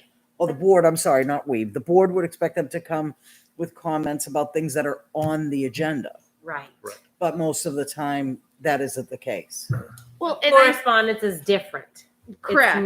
It's different Right. than public input. Right. That's correct. And I think we need to make that clear. I also think we need to be very careful with public input in that we have gotten, and I'll say myself, I all do of us too. have gotten into the bad habit of engaging in dialogue during public input. That should not be happening. Public input is a Correct. chance for the public to give input. We sit quiet, we fold our hands, and we listen. That's you, Liz. I'm not talking to Liz. I am. I can't help it. I feel like they're asking a question. We're like, okay, Well, see ya. and I think that's the question, right? That's When the- do these Yeah. questions get answered? And that's what I want to figure out. Everyone likes to know they've been heard and acknowledged. Absolutely. But if they come in for public input, they're voicing their feelings. Yep. Right? The expectation is not for them to get an answer right then and there. But when But do I they think get we it? need to I think we need to reset the expectations. To be honest with you, most of the time they're not asking questions. They're just like spouting off and saying how Yeah. they're feeling. But we haven't been consistent. So to say most of the time, I mean, we need to be consistent in all avenues of. When are we not consistent? We engaged with some back and forth dialogue. Yeah. I don't. See, And I've said it before, we should not engage. That it's right. All of us do it. All of us do it. It's actually in the policy. Right. It We does don't say know. that there will, that the interaction is discouraged, and it also talks about the chain of command in the policy. I know. What I'm saying is the fact that we don't do it every time leads to the expectation that we are going to engage every time. And if we do not, then that person feels not heard. And so, again, I think the resetting of expectations, it may already be our policy and it may already be there, but I think we need to be incredibly clear that public input is meant for them to be able to bring their concerns forward, but that does not mean they're going to be responded to during the meeting. And again, I don't know that we have authority to deal with a lot of those issues. We are more oversight than we are day-to-day operations. And so the expectation that you bring something forward, regarding a classroom issue, we're not going to touch that. No, Heidi, you're absolutely right. But like I said, for 9 years, I mean, this is the way it's been. But I can tell you, when I started on the board, nobody engaged whatsoever with anyone. They would come up, they would make their point, and that's it. The other thing we do as a board, and I'll say it because, and I've said it before, we shouldn't do it. We solicit someone who's in the audience, whether it be the LEA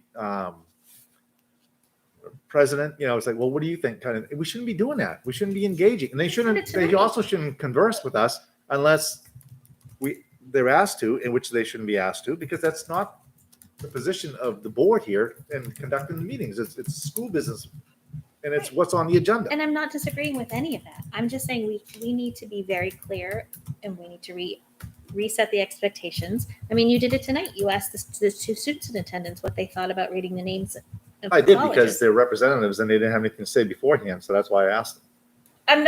I'm just pointing out that we haven't been consistent. And so what I would like to do is revisit this, write it down, and have a clear outline so that when somebody calls into question whether we're responding or not responding correctly, that's what we have to refer to. I think all we have to do is. I don't necessarily think that needs to be included in the policy. But for example, on the agenda, it does say that each person is limited to 3 minutes. Okay. Yes. But that's not in the policy. No, it's not.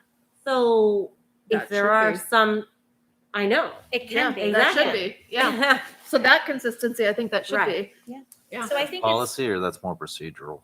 the policy. Our policy Procedural. says it's 15 minutes. The 3 minutes time limit per person. Their board It's at the gives board you- discretion. So we can allow someone to go longer if we take a vote and allow that. But that's a procedure that we follow right now. So I'm just looking for feedback on, what is the correct procedure for correspondence, all correspondence? What's the correct procedure for public input, and how do we reset those expectations? I think we have to consistently follow whatever policy we're Right. going to have. And so when it comes to correspondence, I think the expectation is that becomes part of the agenda and the meeting minutes. It's included by Michelle with every agenda, minutes and agenda, and they shouldn't be read into. Right. I don't think they should be read into any further. I agree. But I think we need to do that consistently. Yes. In terms of public input, I think somebody coming and giving their input, I think, again, if we're going to have the position of we don't respond, we need to do that with everyone across the board. That would help speed up our meetings. I do think there needs to be some sort of clarification, because I think there has been posted, I've seen it on Facebook, and I know we bring up Facebook a lot, or I do anyway, but there's been posted on Facebook, well, if this isn't the right forum and this isn't the right forum, then what's the What right is? forum? Yeah. And I think what I want to clarify with that, and please correct me if I'm wrong, people who've been on the board longer than me, is we may not be the right forum at all for the complaint itself. If you are coming in to make an issue that hasn't gone through the chain of command, we are not in a position to overturn, I don't think, and please correct me if I'm wrong, but I don't think we're in a position to overturn or respond without investigation or having facts. No, I And think so- there are times when people start having those kind of conversations that haven't been brought forward to anyone else. We should stop them. Yeah. Say, listen, you're airing out dirty laundry right now, and you haven't taken the right steps as far as to go ahead and go through the procedure. It just happened to us a few weeks ago. So again, I think having a reply from the school board email that the email was received and will be viewed by all of the school board members, and that it will be included with the Included in the minutes, minutes. attached in the agenda packets. I think that's very clear. I think the expectation of a response is we can't respond. I can't respond on behalf of the board. No, none of us can until we have a discussion and a decision on it. In which case, I would guess that we would just direct Mike to respond. Does that make sense? Yeah, so could we put in the Really, the yeah. automatic email that says we have received your email? If you are expecting a response, please see the chain of command and contact the appropriate person, I think we're because simply saying we received your email. Thank you. okay. We are in receipt of your email. Yeah. I didn't realize you didn't get our school board emails. I Like, do not. So I think a Please. couple of Not things on on school that. There are some things that go to just school board that they don't want to go to him. That's why it's a school board email. So here's the way it's set up. There's 5 individual email accounts. Mhm. You can add an automatic response to your individual email account, right? Just an acknowledgement. And I can show you how to do it. It's pretty easy. when somebody emails school board, it goes to this address, but that's on its own account. All it does is funnel it It's to a you. group. So I Yeah. think you're gonna have to add it 5 times. I think each one of you are gonna have to add it once. Okay. So that Can we then, check with Chris? and on then that? what they're gonna get is 5 responses. One for Maybe that's Brian, not a one bad for- thing, honestly, because remember we had a glitch one time and the emails Yeah, weren't until the going first to us. person complains that we like filled up their inbox with 5 responses. They just did this I to didn't you. get that. Yeah, they just did it. Exactly. Can we ask Chris to put an auto reply on the school? I will board? double check, but I don't believe, because school board is not its own email account. Sure. It's a group. Right. Yeah. And so Oh, I don't okay. think the Yeah. group can respond. I don't think I so think either. individually you have to, but Right. I'll verify it with If Chris. there's a way to do that, I think that would be the easiest thing. The only way to do it is to create a separate email account called school board at, That then forwards it to our personal accounts. maybe. It might forward it to 5 of you, or somebody will have to monitor that. Like you Otherwise, call it school board comments. Mhm. If you have a comment for the school board, send it here, and then, somebody's tasked with, then it auto replies, your comment has been received. or we can just set up the vice chair. That's the person who Right, handles that's the person who correspondence, does right? So they're the only one who gets the automatic message because they're the ones in charge of reading. And maybe what we do is we forward that account to the vice chair, Right. right? So you have a Right. separate account. That's where they send it. It'll actually be easier for the public because they only have to send it once. They don't have to say who are the 5 board members and look you all up. Well, or they don't whatever. have to right They now. don't It's now. just school School board board. app. Right. Yep. Yeah. And right now, we don't consider an email to one board member as correspondence. Correct. So if it's an email to me, I have been saying you need to forward this. If this is a message intended for the full board, you need to send it to school board Right. at, which I think is the right course. Yeah. Right. Which, yeah, I would rather direct people to school board rather than one person, just because I That want to. can change. I want to read the. Yeah, I wanna read and what that's people are saying. I mean that's the whole thing is Right. the reply says all school board Right. members will receive your email. And I think we're forever balancing transparency with efficiency with expectations. And it's finding the right balance of all three because every correspondence deserves to be read and every correspondence deserves to be included in the minutes. Whether or not a response from the full board is required is a completely different animal, in my opinion. So to Heidi's point, though, one thing I do want to just clarify.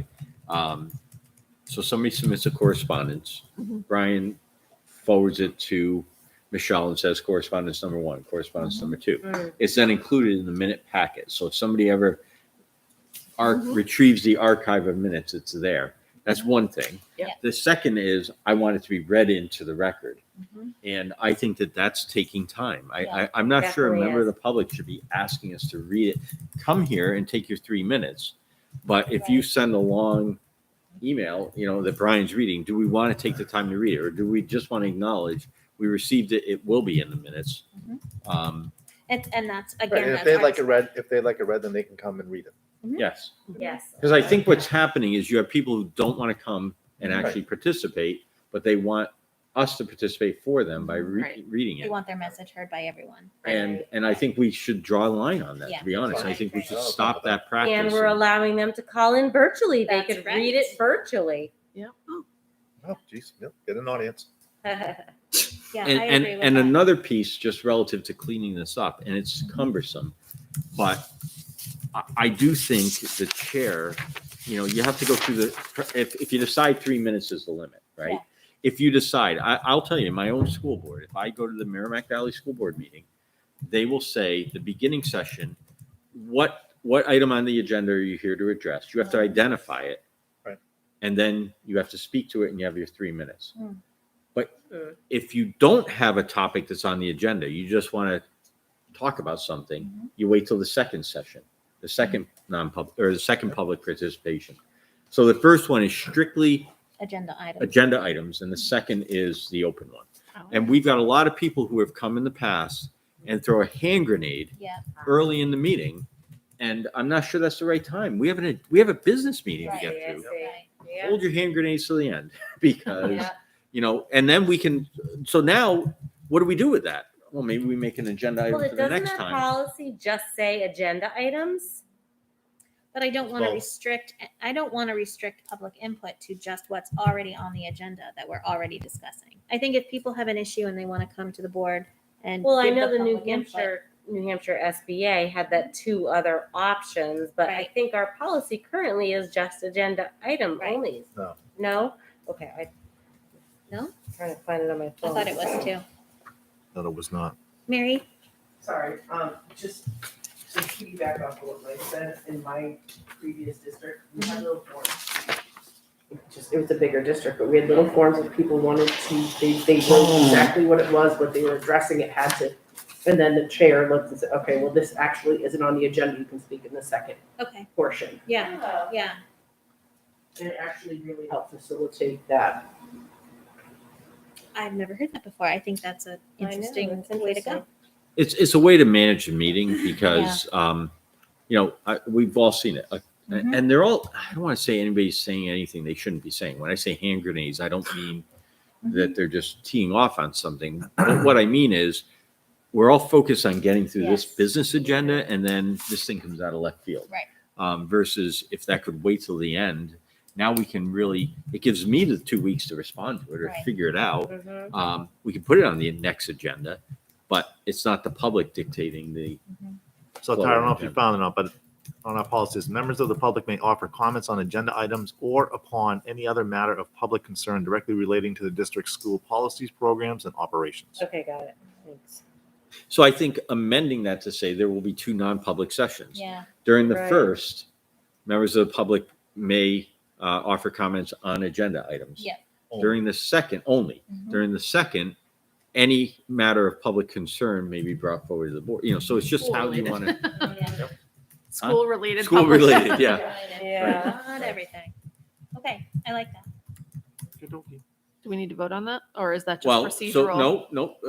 I think what we're doing is we're getting feedback to That's it, revise and then you this, can and we revise want it. to bring it back to you Okay. that based sounds on what good. we're hearing tonight. So the other difference I noticed between ours and New Hampshire School Board Association was that if somebody wants to bring a potential agenda item to the school board meeting, our policy says 7 days. School Board Association has 14. I'm They not just sure what changed their- that Not sure what the recently. rationale is, Yeah. but we meet every other week, so that would give more preparation time if that's what they're. Right. But that means they're always, so it always has to be, it'll I be don't know more what the than 14 rationale days. was from their end, but I feel Yeah. like it was intentional, so. Worth discussion. So where I am with it, what does 7 days mean? We're meeting tonight. Mhm. That means somebody had to get it to us by last Wednesday. We publish the agenda and get it to you by Friday. Right. That's not enough I think that's time. ample. Oh, you do? Oh, yeah, because, if Okay. we got it on All right. Wednesday, we have time to review it. Mhm. What is it? Figure it out, and then we can, and notice, as long as we keep, because we could also say, Tina, this thing came in, I'm not inclined to include this on the agenda, and here's why. And The that's- board chair weighs in. Right. We hardly ever do this, but No. I can tell you I did it one time because it was an inappropriate thing to come to the board. The parent was demanding, they wanted to review a dress code decision, and I just said, that's not going to be an agenda item. I'm sorry, we're Yeah. not doing it. You can come comment in general ways about the dress code, but Right. we're not going to be reviewing individual. Okay. Oh, so the other thing about the school board's policy that we don't have is time may not be allotted to another speaker. I don't think that's in on our policy. Oh, And so we I- actually We've done that. use Yeah. that. We've I used saw that that. before. I think that's key to. put Mostly that at in there. deliberative, I thought. Yeah. We've used it here. Yeah. Yes, we have, and I think that should be in our policy. Yeah. The biggest difference, and I could tell you a brief history on it. Biggest difference between our policy and the NHSBA one is where it talks about the board, the board may respond or comment during public input as they see appropriate. And that historically was from 3 former boards ago, because there was an issue about an elected official not being responded to at a meeting. And if you notice, it's not in the NHSBA policy that the board may respond or comment. So that's another thing you want to think about either changing or leaving. But if it's our policy not to respond or comment, then that should be our policy. I was just pointing it out, yeah. Yeah. And the point I was, maybe I made this, I apologize, but that we almost have to review those each time. I like Mary's idea of the form. Yeah. And it can be printed right on there. Mhm. I will tell you, in Bedford, there was a laminated card sitting right on that table. And it basically said, you're not getting a response and you're limited to 3. So it was right there. You're coming up to participate. Those are the rules. And the board chair could just say, the ground rules are in front of you. Please proceed. So we're still at the point where there should be no expectation of any kind of response from the school board for answering questions or anything like that, correct? Verbally. Well, verbally or to correspondence. Right. So well, there the is. question still remains, when do I get an answer to my question? I guess the answer is, so I'm concerned about a certain expectation. Masking. Let's just use Sure. masking. And you don't verbally respond and you don't send an email about it, but the policy doesn't change. They watch the meeting. So if nobody makes a motion and nobody changes the policy, there's the response, right? It doesn't mean they haven't been heard. It doesn't mean you've ignored it. It just means that, but we would have a discussion about it anyway. I mean, masking, we've talked about every meeting, for crying out loud. So I just think, just because you're not doing what somebody has said doesn't mean they haven't been heard. It doesn't mean you haven't done something. The communication is in the action the board takes. Okay. And so maybe one of the things, and again, this is going through the motions, but we have a request to lift the masking policy on January 2nd. I'd make a motion to lift the masking policy 2nd, and it fails. So there is a response. Right. You've had a dialogue, you've had a response to it, and you can point to, we did discuss it. Your voice was heard. What do you think, Heidi? But we also had 6 other emails that said, don't change it and wait for the advice of the school team was wait for the peak to occur. And so there's the response. I don't know. I struggle with this one because I know you spent a lot of time responding to some emails.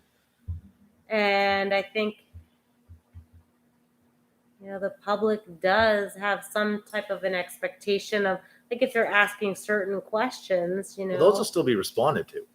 It just, the general ones aren't going to be responded to. But not by the board. They're not going to get a Right. response by the board. Well, unless it requires a response from the board, but there's very few that are like that. I mean, most of them will be either directed to the admin team or to Mike or to someone. Yeah. There are times that emails come, like I said, that just aren't appropriate to come to the school board. It's not us. So if someone has like a major concern or, questions about something, it's going to get responded to. I'll give you another example, like the data breach communication that we've had, right? So families have been informed. And then I learned today there was an angry parent on Facebook who said, I never got back to this person, really, blaming. And so I searched, never received an email, or I can't find an email. I have no voicemails. I'm not saying they didn't leave a voicemail somewhere. I'm just saying nothing got to me. And so I will now that I'm aware there's a situation. She received a message from Devin.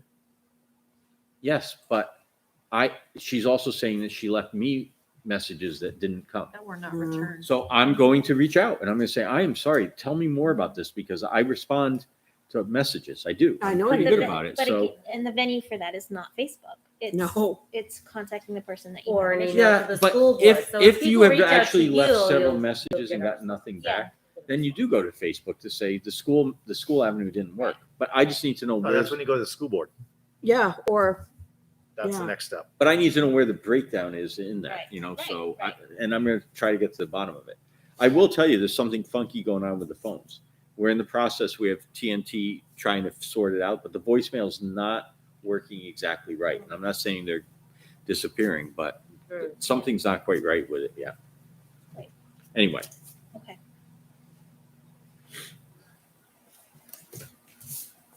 So here's it's what. really just input. You email the board. It's real. You're giving input. Okay, no expectation of a response. If they really want a response, they can reach out to you. Mhm. So here's what I'm going to suggest. They've gone through the chain of command. Right. We will take another whack at BEDH, incorporating some of what we talked about. We'll do it in a Google Doc. We'll give everybody commenting access so you can workshop on it. And then we'll bring back, we'll incorporate the changes as we can, and we'll bring it back at the next meeting. And you'll ask Chris about the response. And I'll ask Chris about the auto. I made a note. Thank you. School board auto reply correspondence and BEDH. Yep. Thank you. I definitely want to make sure people feel heard. And Absolutely. I mean, not at the end of the day, even if we don't agree, you feel like you were listened to, it goes a long way. So whatever we can do to help that. Clarify procedures. I agree. Thank you. Thanks for having the conversation. Been a blast. Brian's counting the minutes. All right, thank you. And that is, any questions on the manifest? Mm-mm. All right. Second, community input. That's too close. I have community input. Darlene, you coming up? Darlene does too. You got to read the rules. Oh, yeah. You got 3 minutes. You can have 15. I'm definitely this year. And I just wanted to give a shout out to the LMS staff and the students for the breakfast wars. They've jumped dramatically within this past week. We started off and gradually lifted, but today was phenomenal. And the staff alone has been promoting it. I've never seen anything like it, and I just wanted to give them a shout out. They deserve it. And we're going to win this year. I saw the promotional video, Yeah. the Isn't that Star pretty Wars cool? thing. That was I thought great. that was pretty cool. Really Yeah, so creative. our numbers have been through the roof. And as a matter of fact, Martha had to assist me this morning because they just came out of nowhere. Wow. I mean, there was a line wrapped around. Yeah, it was pretty good. So You know what? It's a good community builder for the school too. For the yes, all the kids Yeah, were participating. I They love were all seeing talking about it when they were coming through the line, and they said, "Are we in the lead?" And I said, "Today, I believe we are." So I just wanted to give them a I'd be interested how many more kids' disposition changes because they're actually eating breakfast. You know what I mean? They're not hangry at 9:45 because it sounds cheesy, but breakfast is so important. Oh, Especially in middle absolutely. school because we know they're not getting enough sleep. Yep, Jen announces it every day. She gives them this whole report on how good breakfast is for you and how it helps you Good. learn better. They have really stepped up to the plate. So I just want to recognize them and thank them, and we'll do better tomorrow. That's more than half the students I did today. Wow. And Darlene, before you came, we looked at those board numbers. I wasn't here for that. I was working at LMS's tonight, but I didn't get to see that. So, but I heard they were good.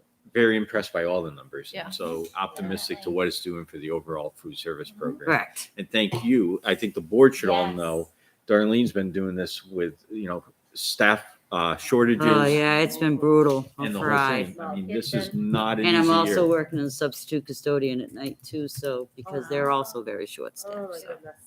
Thank But, you. For all But you're no, doing. Thank you. you're entirely welcome. And like I said, I just wanted to thank them. So Thanks, Darlene. Thanks, Thank you. Darlene. Great shout out. Fantastic. I have public input. Not a warm and fuzzy, no. I know, right? You have public I have input? public input because I don't know if I can talk out of turn. Elizabeth McDonald, 46 Natticook Ave. Don't expect a reply. Okay, I would like a head. Will this non-masking apply to the buses too? Because I'm sure they still have to wear the masks on the bus. Federal law. Federal law. So that needs to be made abundantly clear True. Yeah, That's a that's good right. point. because This is why we don't rush, because I had totally forgotten that. And thank you for raising it, because In school only. in school only. So this needs to be put out. It does. Okay. Sure, there's an update on Facebook already. I don't know. It's such a third rail. Yeah. Thank you. That's it? That's it. Oh, I thought you were going to yell at us. No. I don't have a school board input at this. Can I just change the subject? No, Yes? that was me asking as a parent. Very good. That is, Thank you. All right, Bus. with that, I will. Glasses on your school board again. Yeah, I'm school board close again. Public input, and I'll entertain a motion to go, or we'll go into non-public. Oh, do you want me to check? Yes. Yeah, go ahead. Yep, Brian has his phone out. Forget that we were still. Thank you. While you're checking, I will start reading this. RSA 91-A:311, A to C. We will go into non-public to discuss the dismissal, promotion, or compensation of any public employee, or the disciplining of such employee, or the investigation of any charges against him, unless the employee affected, 1, has a right to a meeting, and 2, requests that the meeting be open, in which case the request shall be granted. B, the hiring of any person as a public employee. C, matters which, if discussed in public, would likely adversely affect the reputation of any person other than a member of the body or agency itself, unless such person requests an open meeting. Ryan? Yes. Liz? Yes. Laura? Yes. And Heidi? Yes. And with that, we will go into non-public and say goodnight to our viewers.